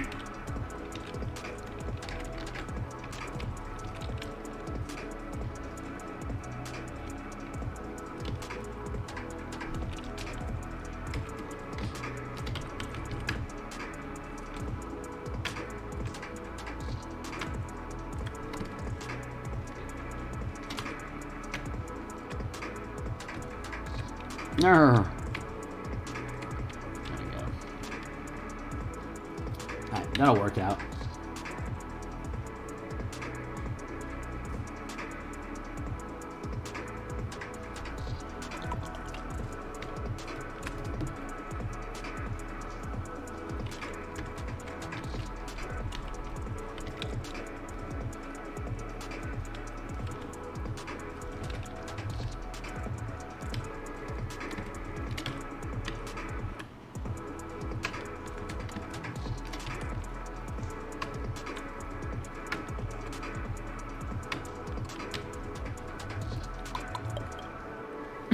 Okay, that now works.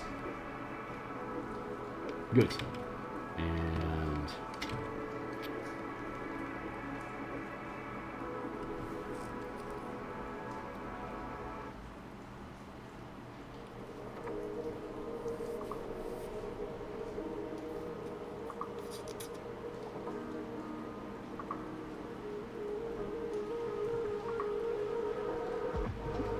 oh, that works. Cool. We'll do that.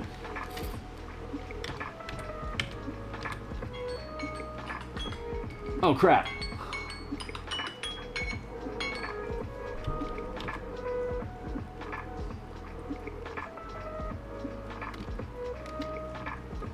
I merged a bunch of stuff I probably should not have merged. Boy, oh boy. I am just the worst.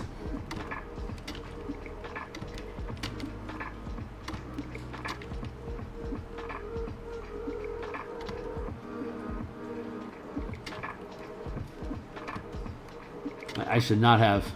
Oh god, all these little dots are a pain in the ass now.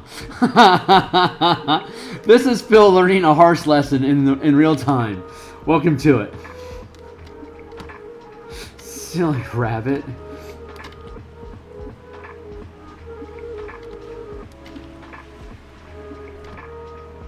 Oh my god, the pains in the ass.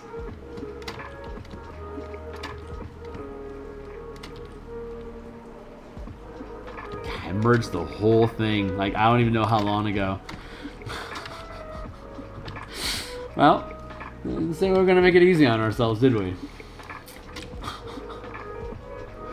So funny. Well, luckily for us, I believe this is the exact same size as that middle piece. So let's just, let's see if that's true. I believe it is. Sure is. All right, well, we had some wisdom.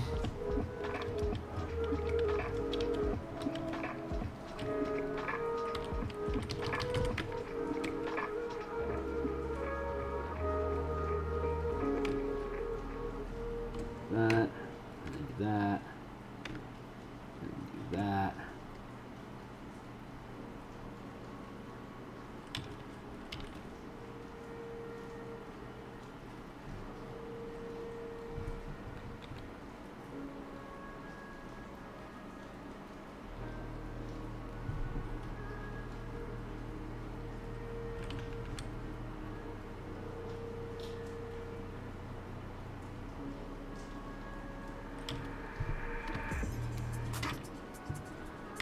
There we go. And yes, I will boldly merge this down. Why not? So far, so good. So what?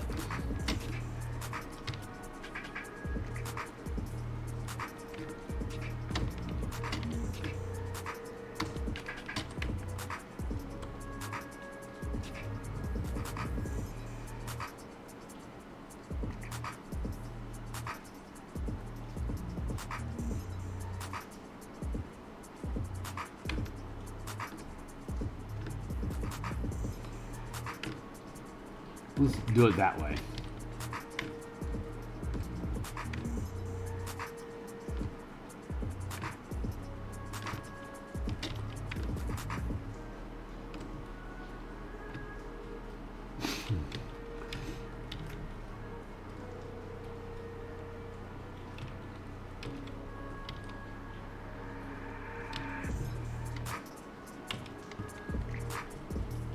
Resolved.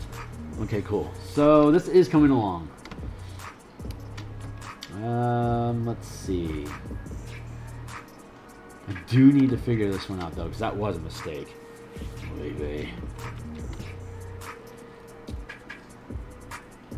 Maybe I can just sort this one out first though.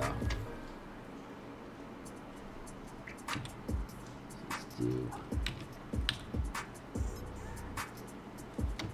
grab here and grab here. Don't grab here.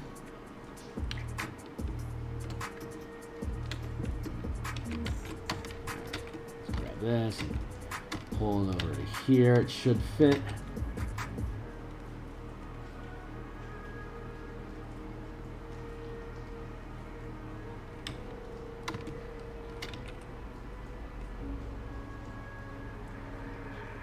Perfect.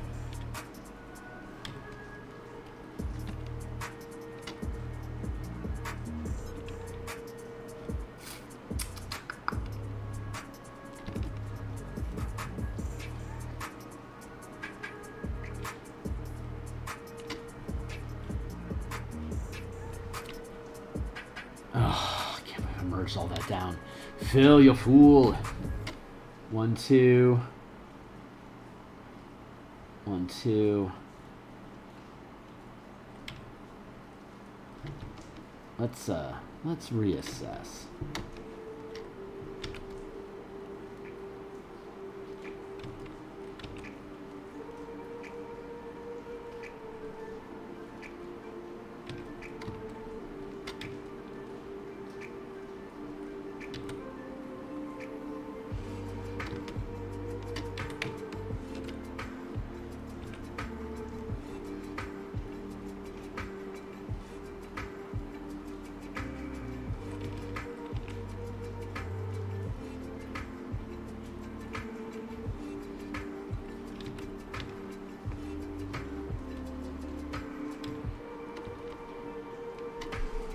What if we pack them in like that?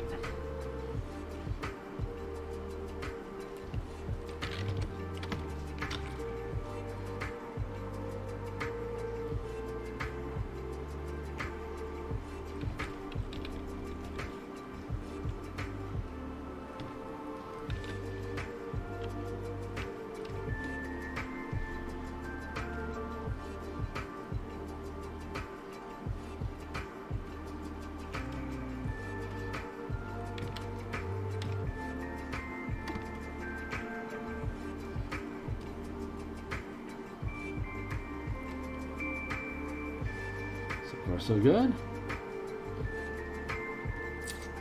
So far, so good. Okay, cool. This will work.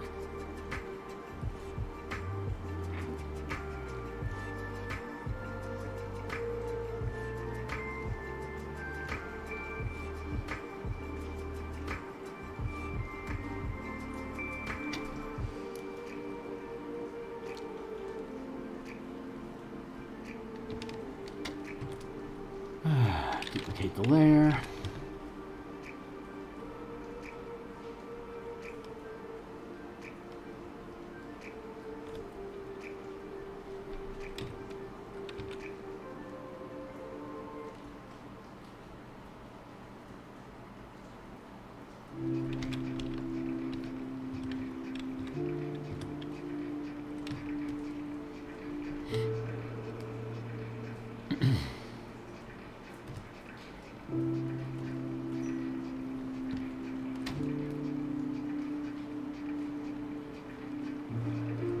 Now what I can do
okay, I'm thinking I think I can rearrange some of this stuff.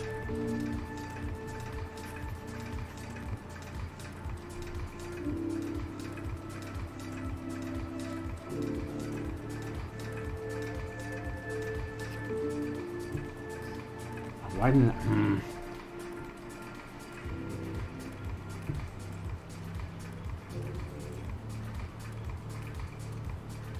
Like I could.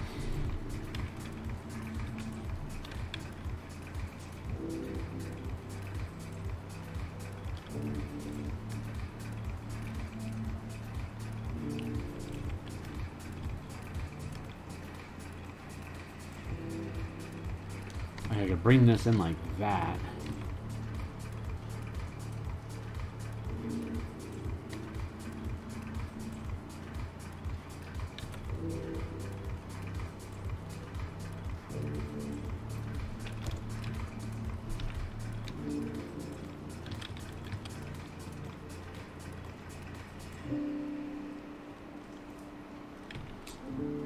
Do it like that, and then expand out this line here.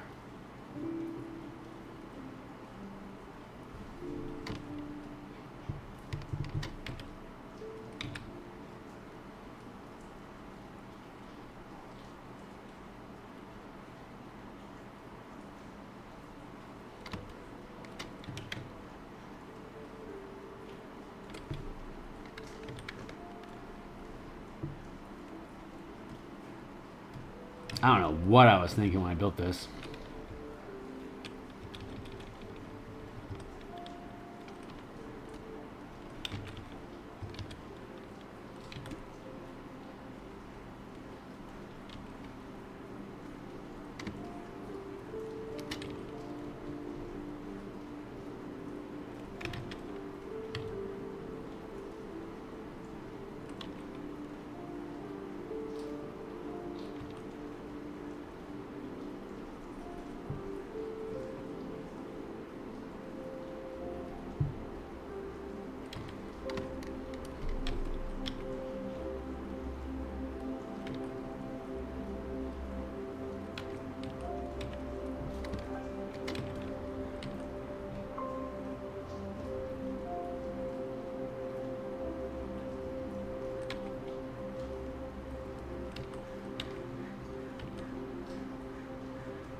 There, like that. So that's working out so far.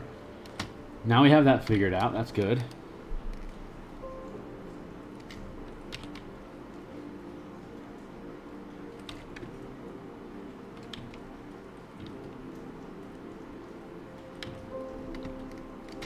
Symmetry is a thing.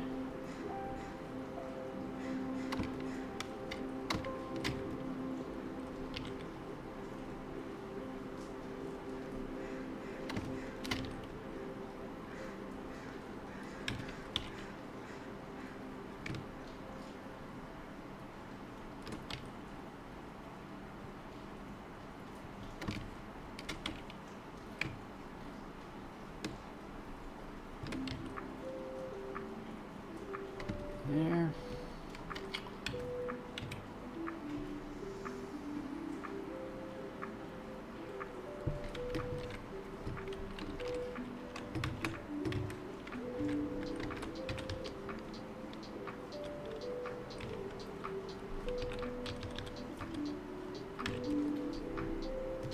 Merge that down.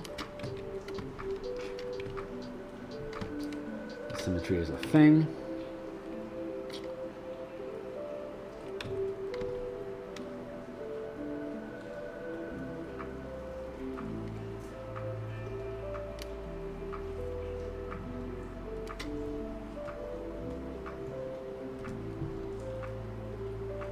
That down.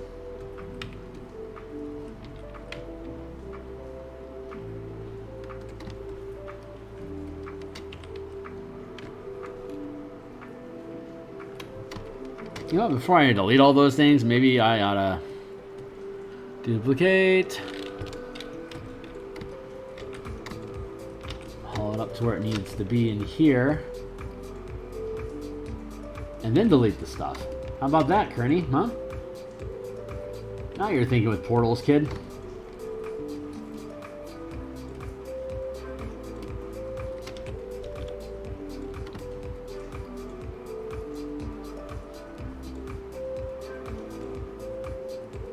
Brr! There we go.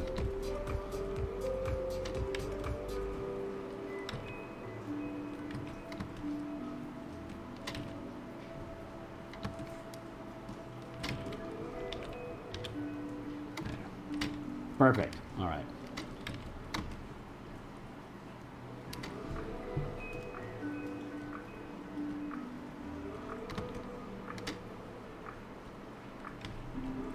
All right, now we can go back through here and streak that stuff out.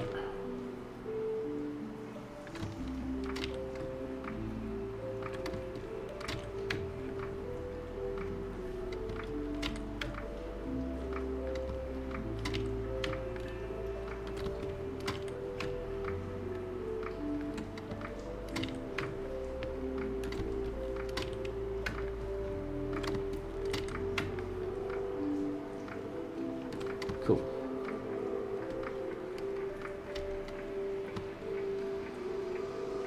I already cleaned up all those.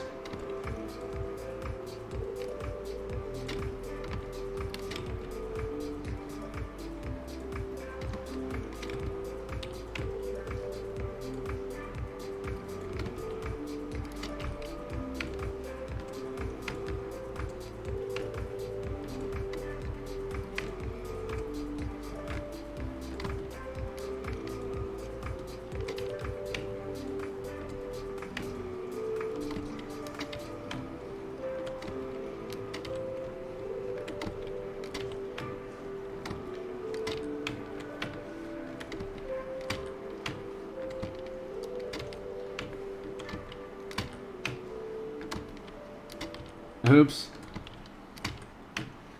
Guess I kind of cleaved through that guy on accident.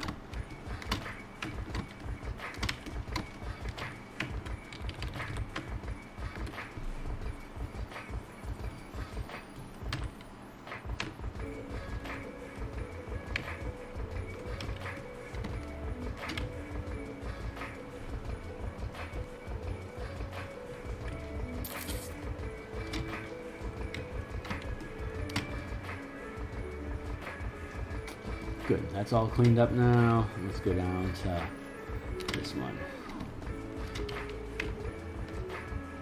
Oops.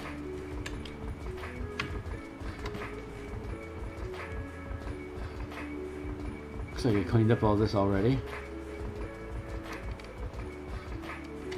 Cool.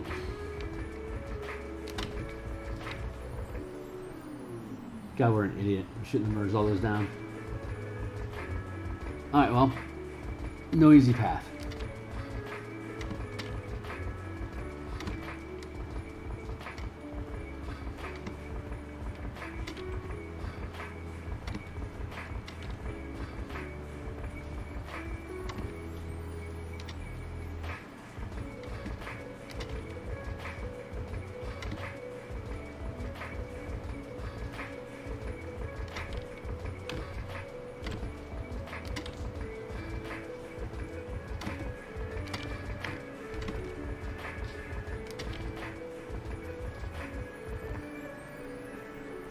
Luckily, I will be fatiguing all of this stuff.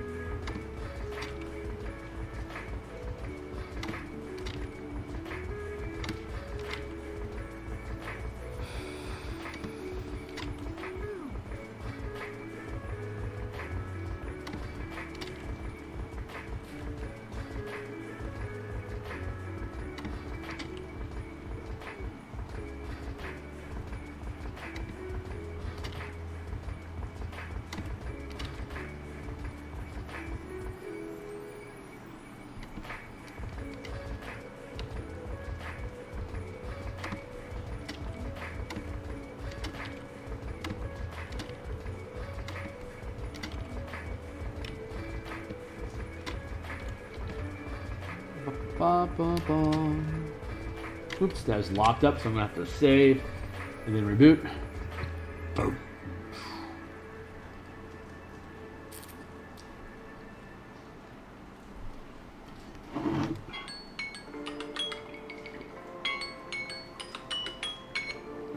I hear you. How much time we got left?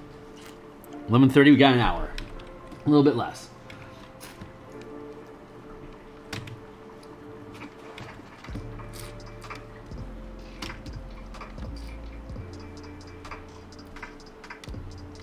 Seems like all of this is resolved already as well.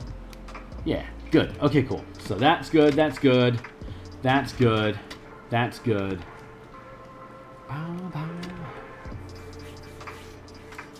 That's resolved. That's resolved.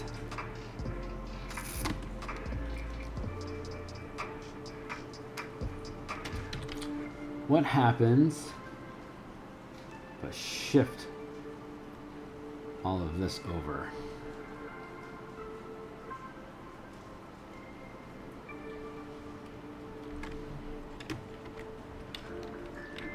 Paste, and then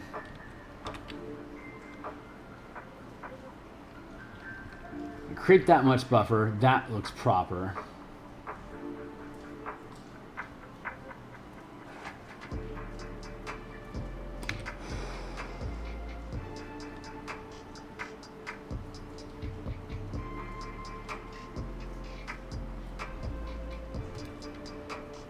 Down, cut, paste.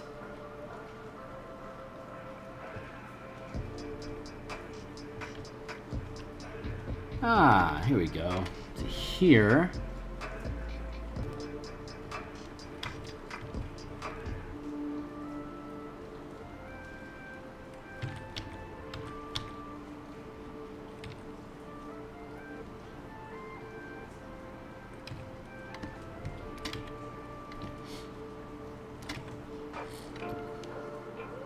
And I can just do this same thing down here.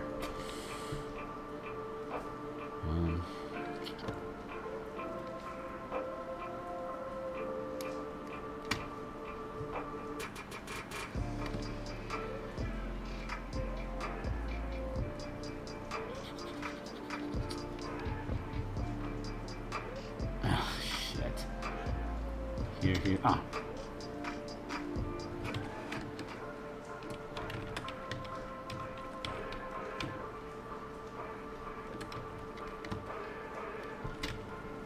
here and then here.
Ooh, that does standardize that. I am kind of into that.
Ugh, God, that's awful.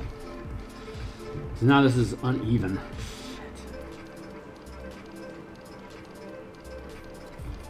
God, I can't believe I got myself into this pickle in the first place.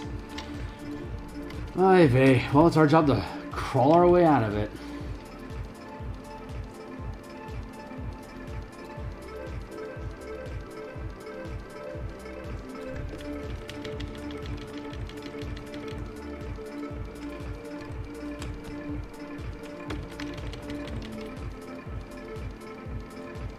There.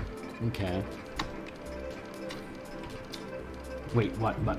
Wait.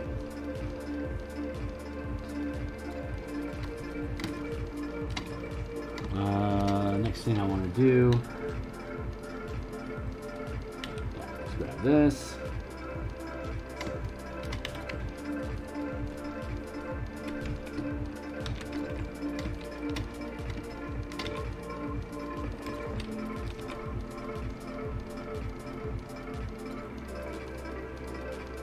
I'll do that.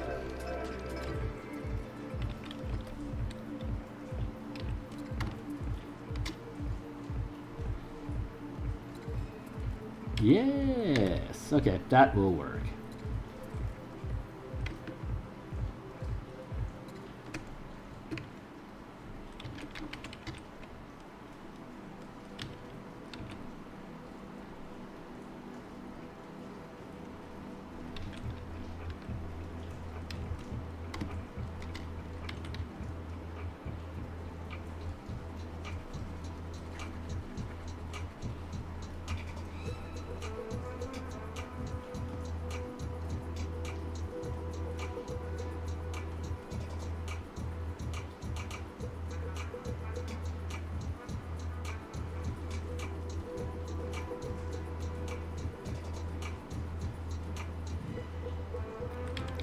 All right, that totally works. Down.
Sorry, I'm off screen. I should zoom in, not lean in.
We are figuring things out.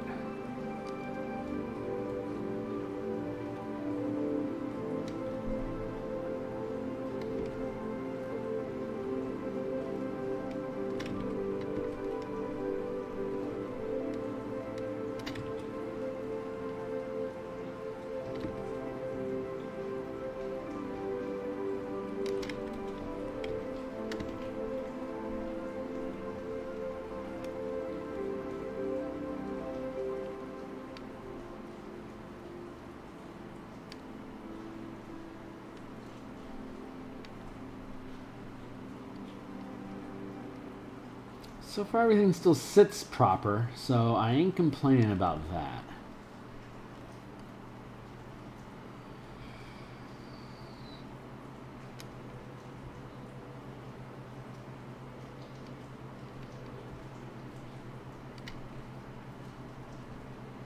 Like this is a 20 by 28 space here. This is about the size of a normal chess X. And four of these map tiled at a time. Like if you're heading this way, you can just slide this page off, slide these over, and add these two pieces on if you're doing like a tabletop sort of thing. I mean, obviously all of this will easily fit. You can just have a fog of war around your characters to conceal movement. But you can do a 4x4. This space will easily fit on a tabletop. And then you just slide off those other pieces and add these new ones on as you continue through, and you use a piece of tape to tape down the roof onto this one until they move inside the building. Then you peel off the lid and open it up. Trinketing style. But this is okay, this is okay, this is okay. That pathway I'm good with. It's inconsistent architecture, but I think it's going to be okay. This is the only thing that I'm grumping on right now. Like, how do I want to have this position compared to that?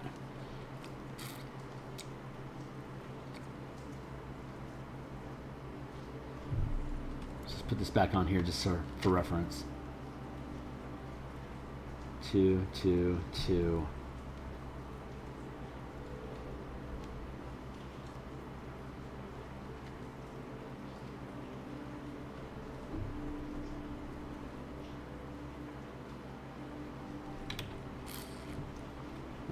Let's see what this does.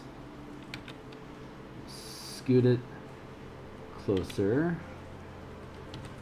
Oh wait, closer.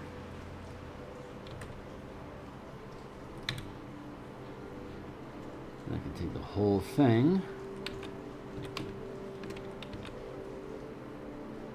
scoot it closer, grab this.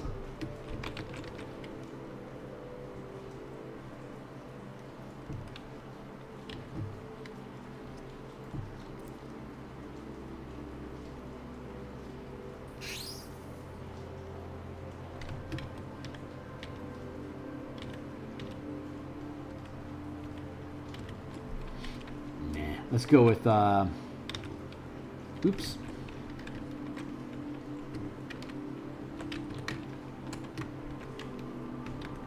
Let's do this instead.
Okay. Maybe. Maybe. that.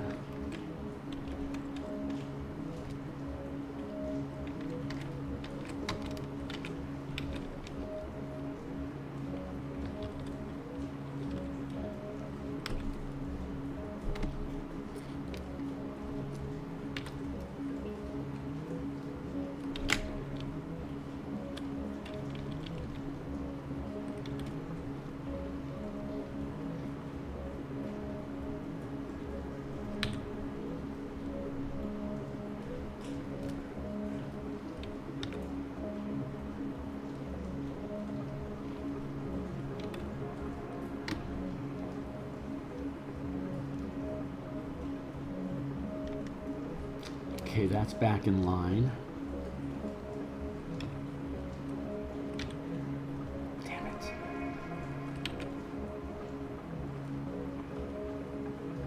Have that there. Oh! This might work out.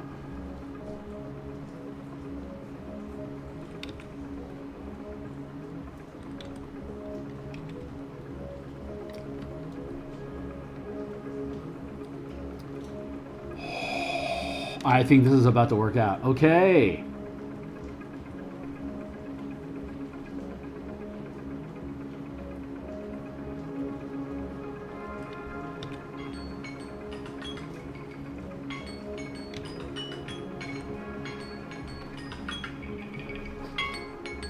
All right, we got another 20 minutes to go on this thing, so we can sort this out.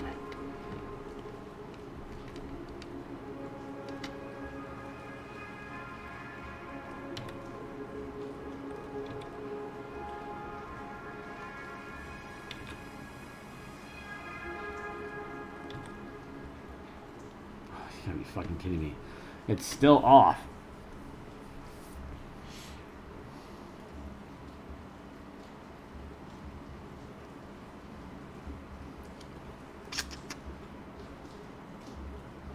I'm liking it better though.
What if I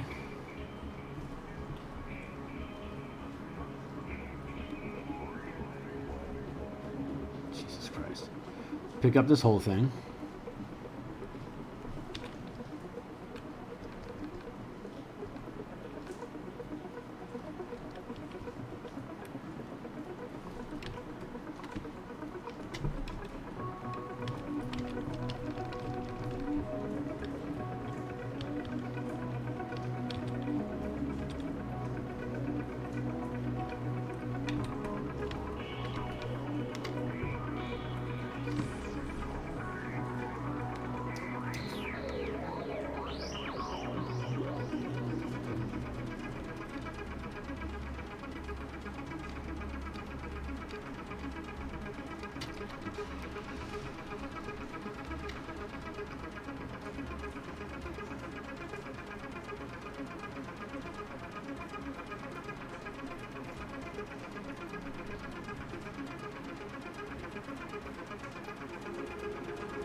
do kind of like that.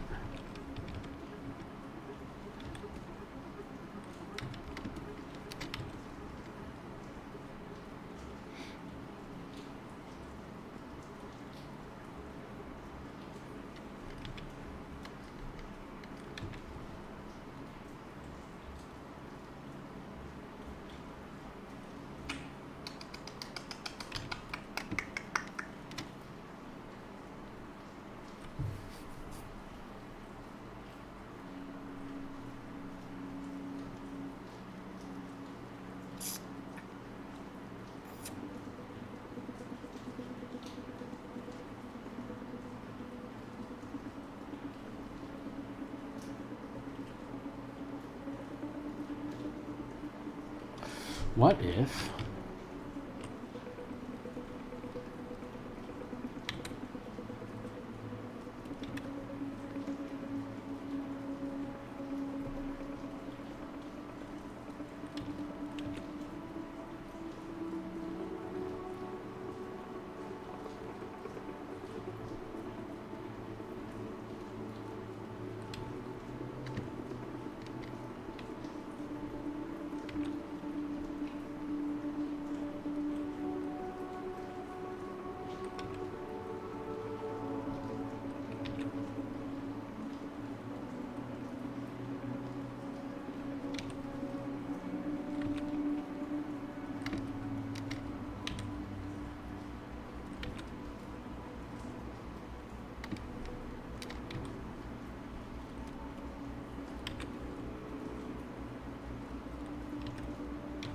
if I do it like that instead?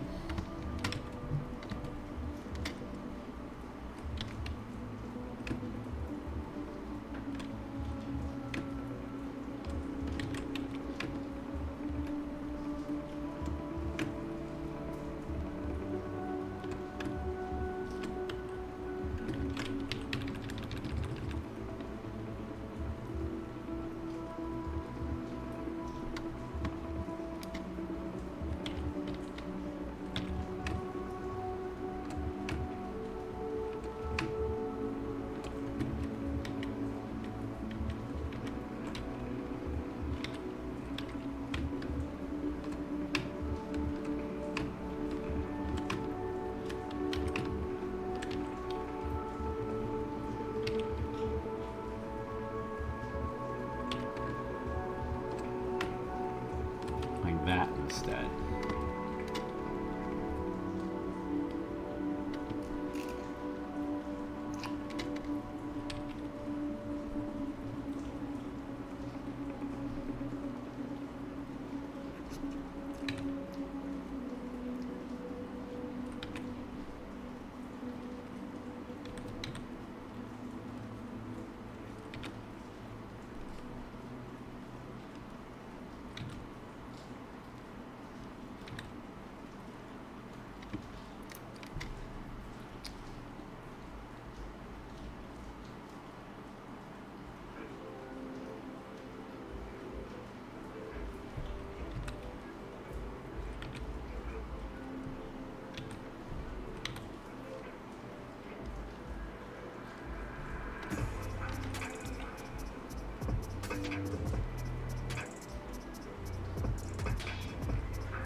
Yay, we'll do it like that.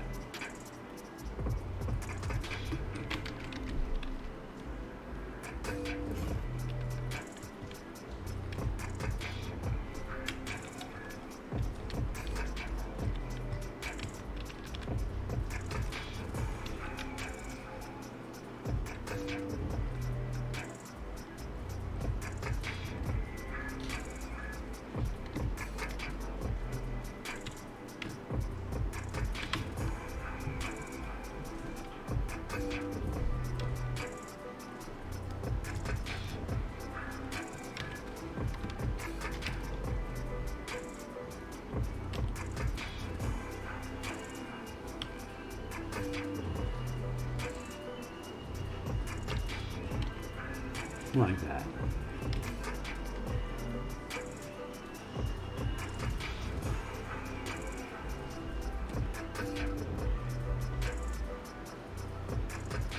Ooh, man, okay, I think that might work.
Oops.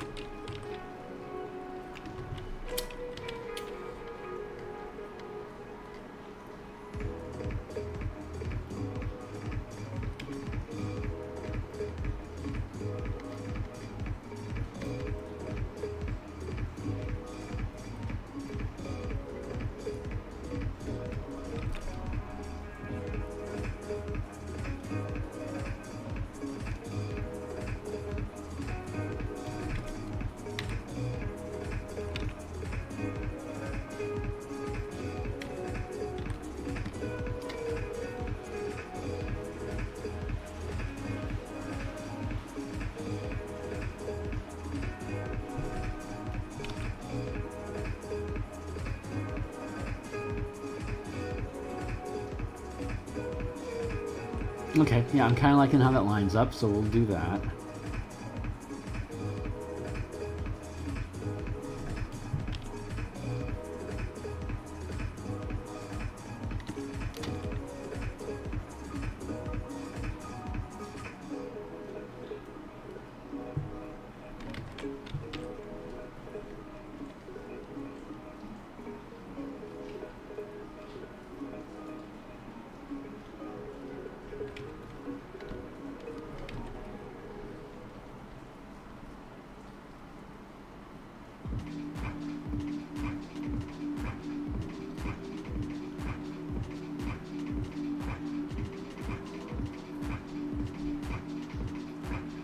Yeah, that spacing works out. Okay, cool. That's interesting.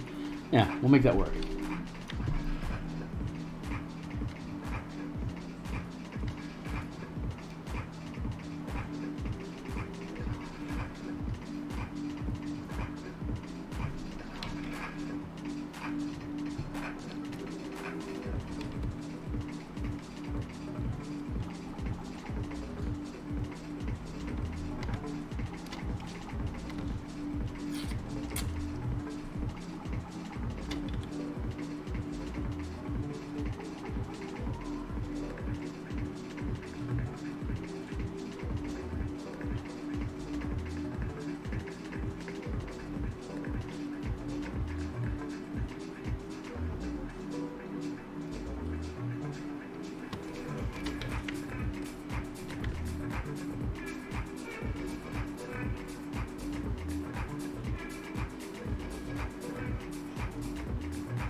Oh, this is working out.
Okay, this is a horrible hot mess, but you know.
What the?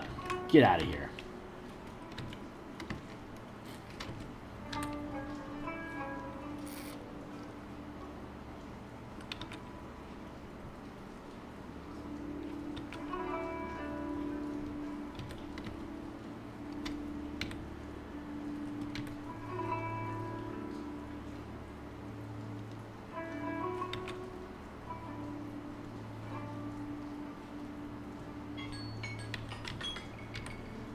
Now we're cooking. 12:18. We still got a little bit of time, so we're gonna make use of it. Time. Say it like that.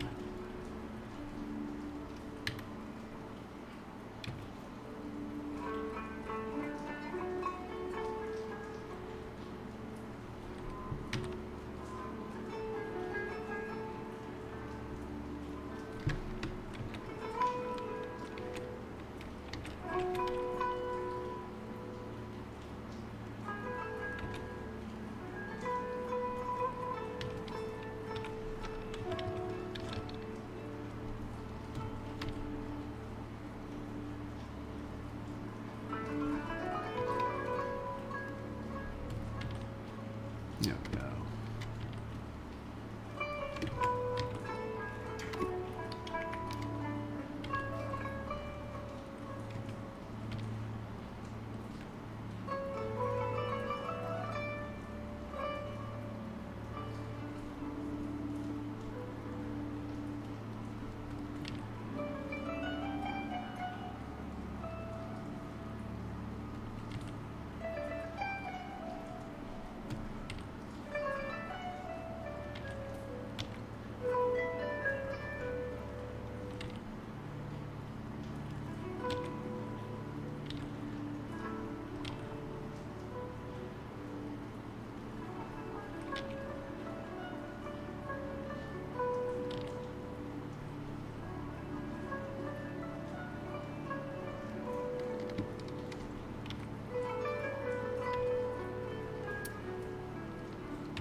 There to there to there to there. There to there to there.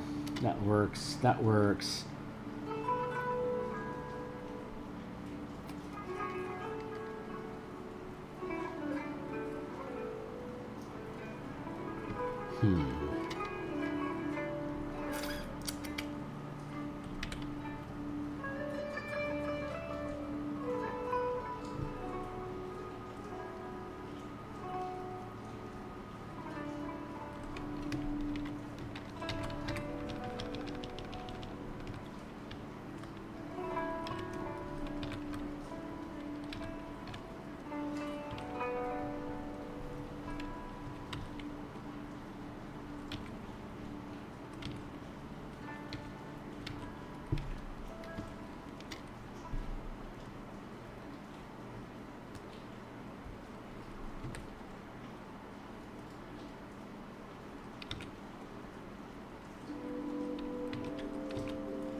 Well, let's just grab this one.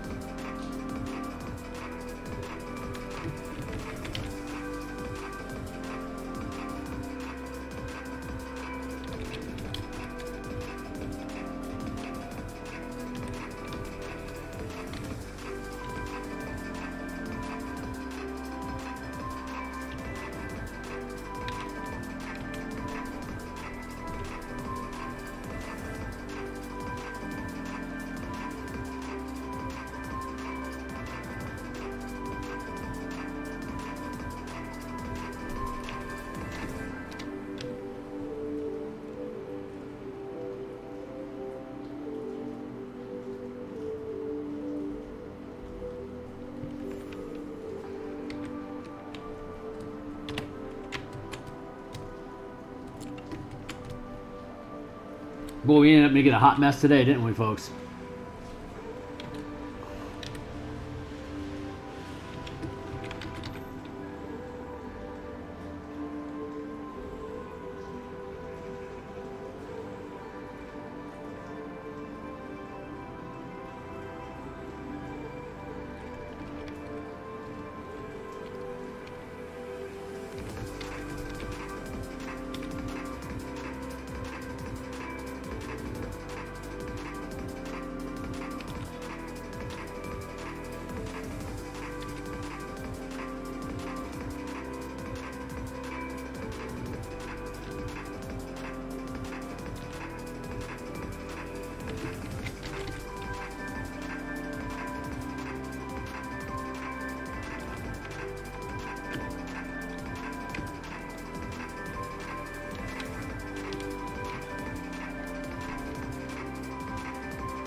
Does that feel claustrophobic?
hot mess, but we're coming along.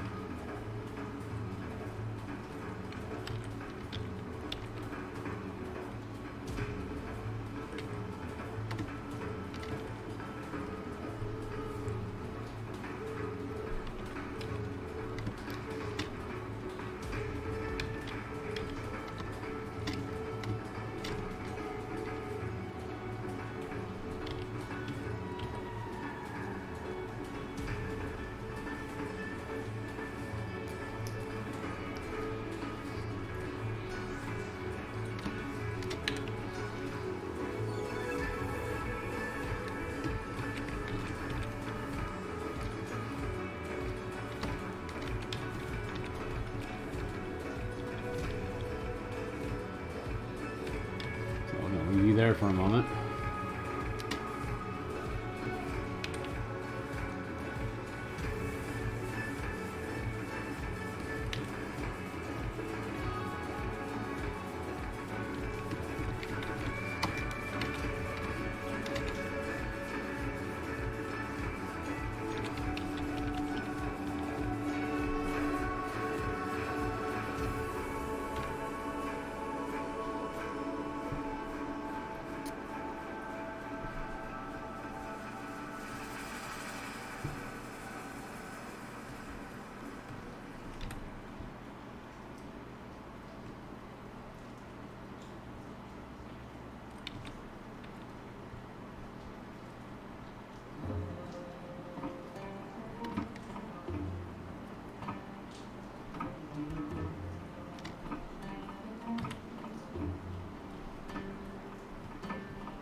Yeah, that'll work.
Hotter mess than ever before, but here we am.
I think I'm okay with that. I'm gonna pull this guy back.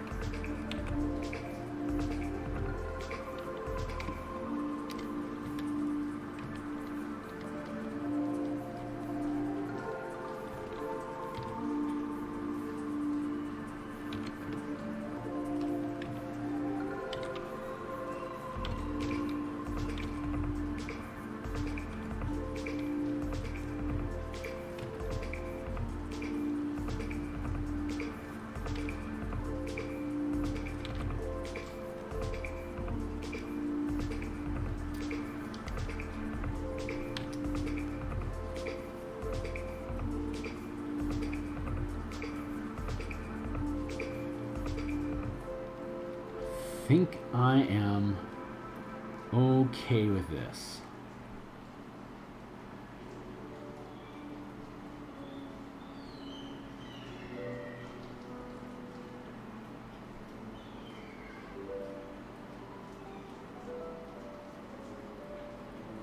Seagulls are pitching a fit out my window. I think they're getting into a fight with the crows.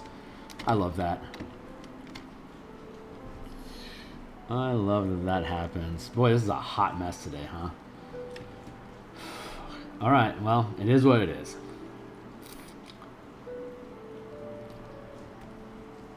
Everything is that's blocked in now, that's blocked in now, and that's blocked. So you can just run the central channel. I'm pretty good with that. I'm happy with these two things. I'm good with that. I'm happy with this being here. That feels better.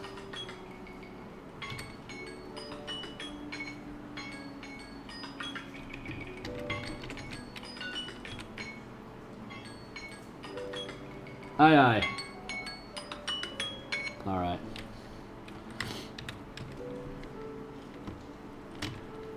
That's 4. You know what? Nah. That's 4 by 4, so that feels pretty good.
Yeah, I kind of like that.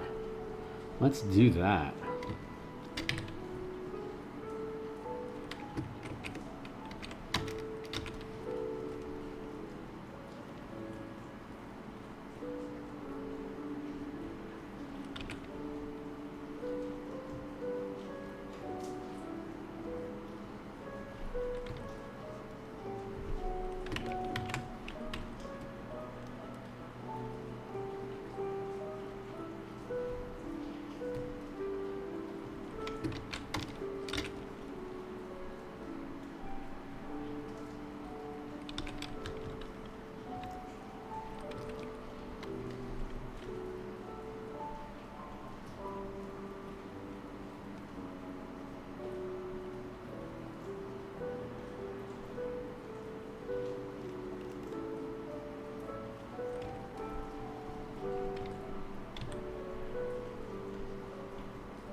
Almost done. I'm gonna boot out of here. I gotta bounce here pretty short.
Am I content with this?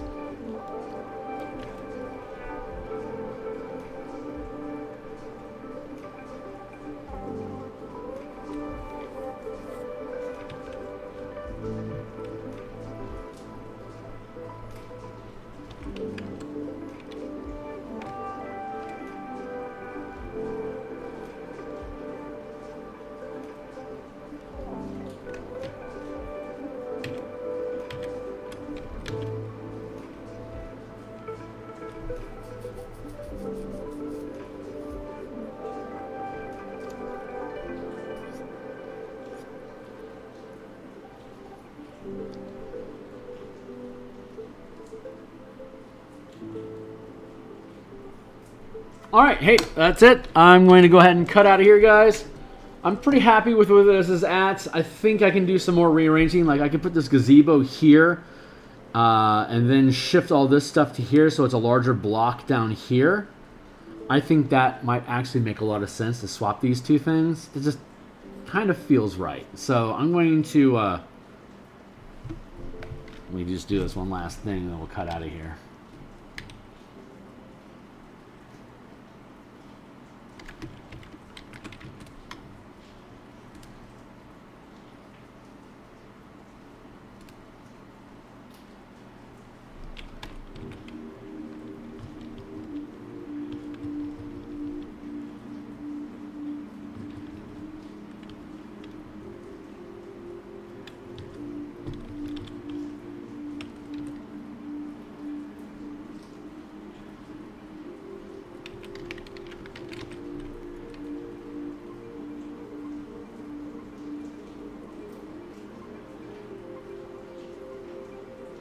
Like we can rebuild it like that.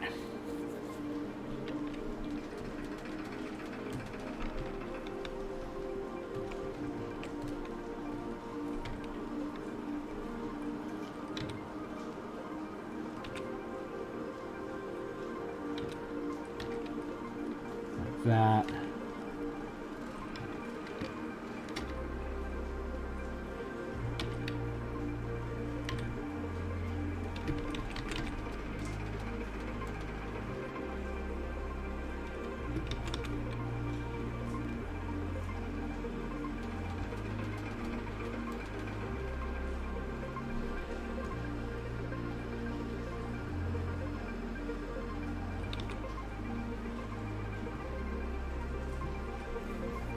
That's actually pretty interesting.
It is interesting. Okay, cool. I think I am actually content with this. So it's sloppy. We lost some serious time in me having bad organization to begin with, but I think we have found our way back onto the path. And we can sally forth from here. 4, 3, 3.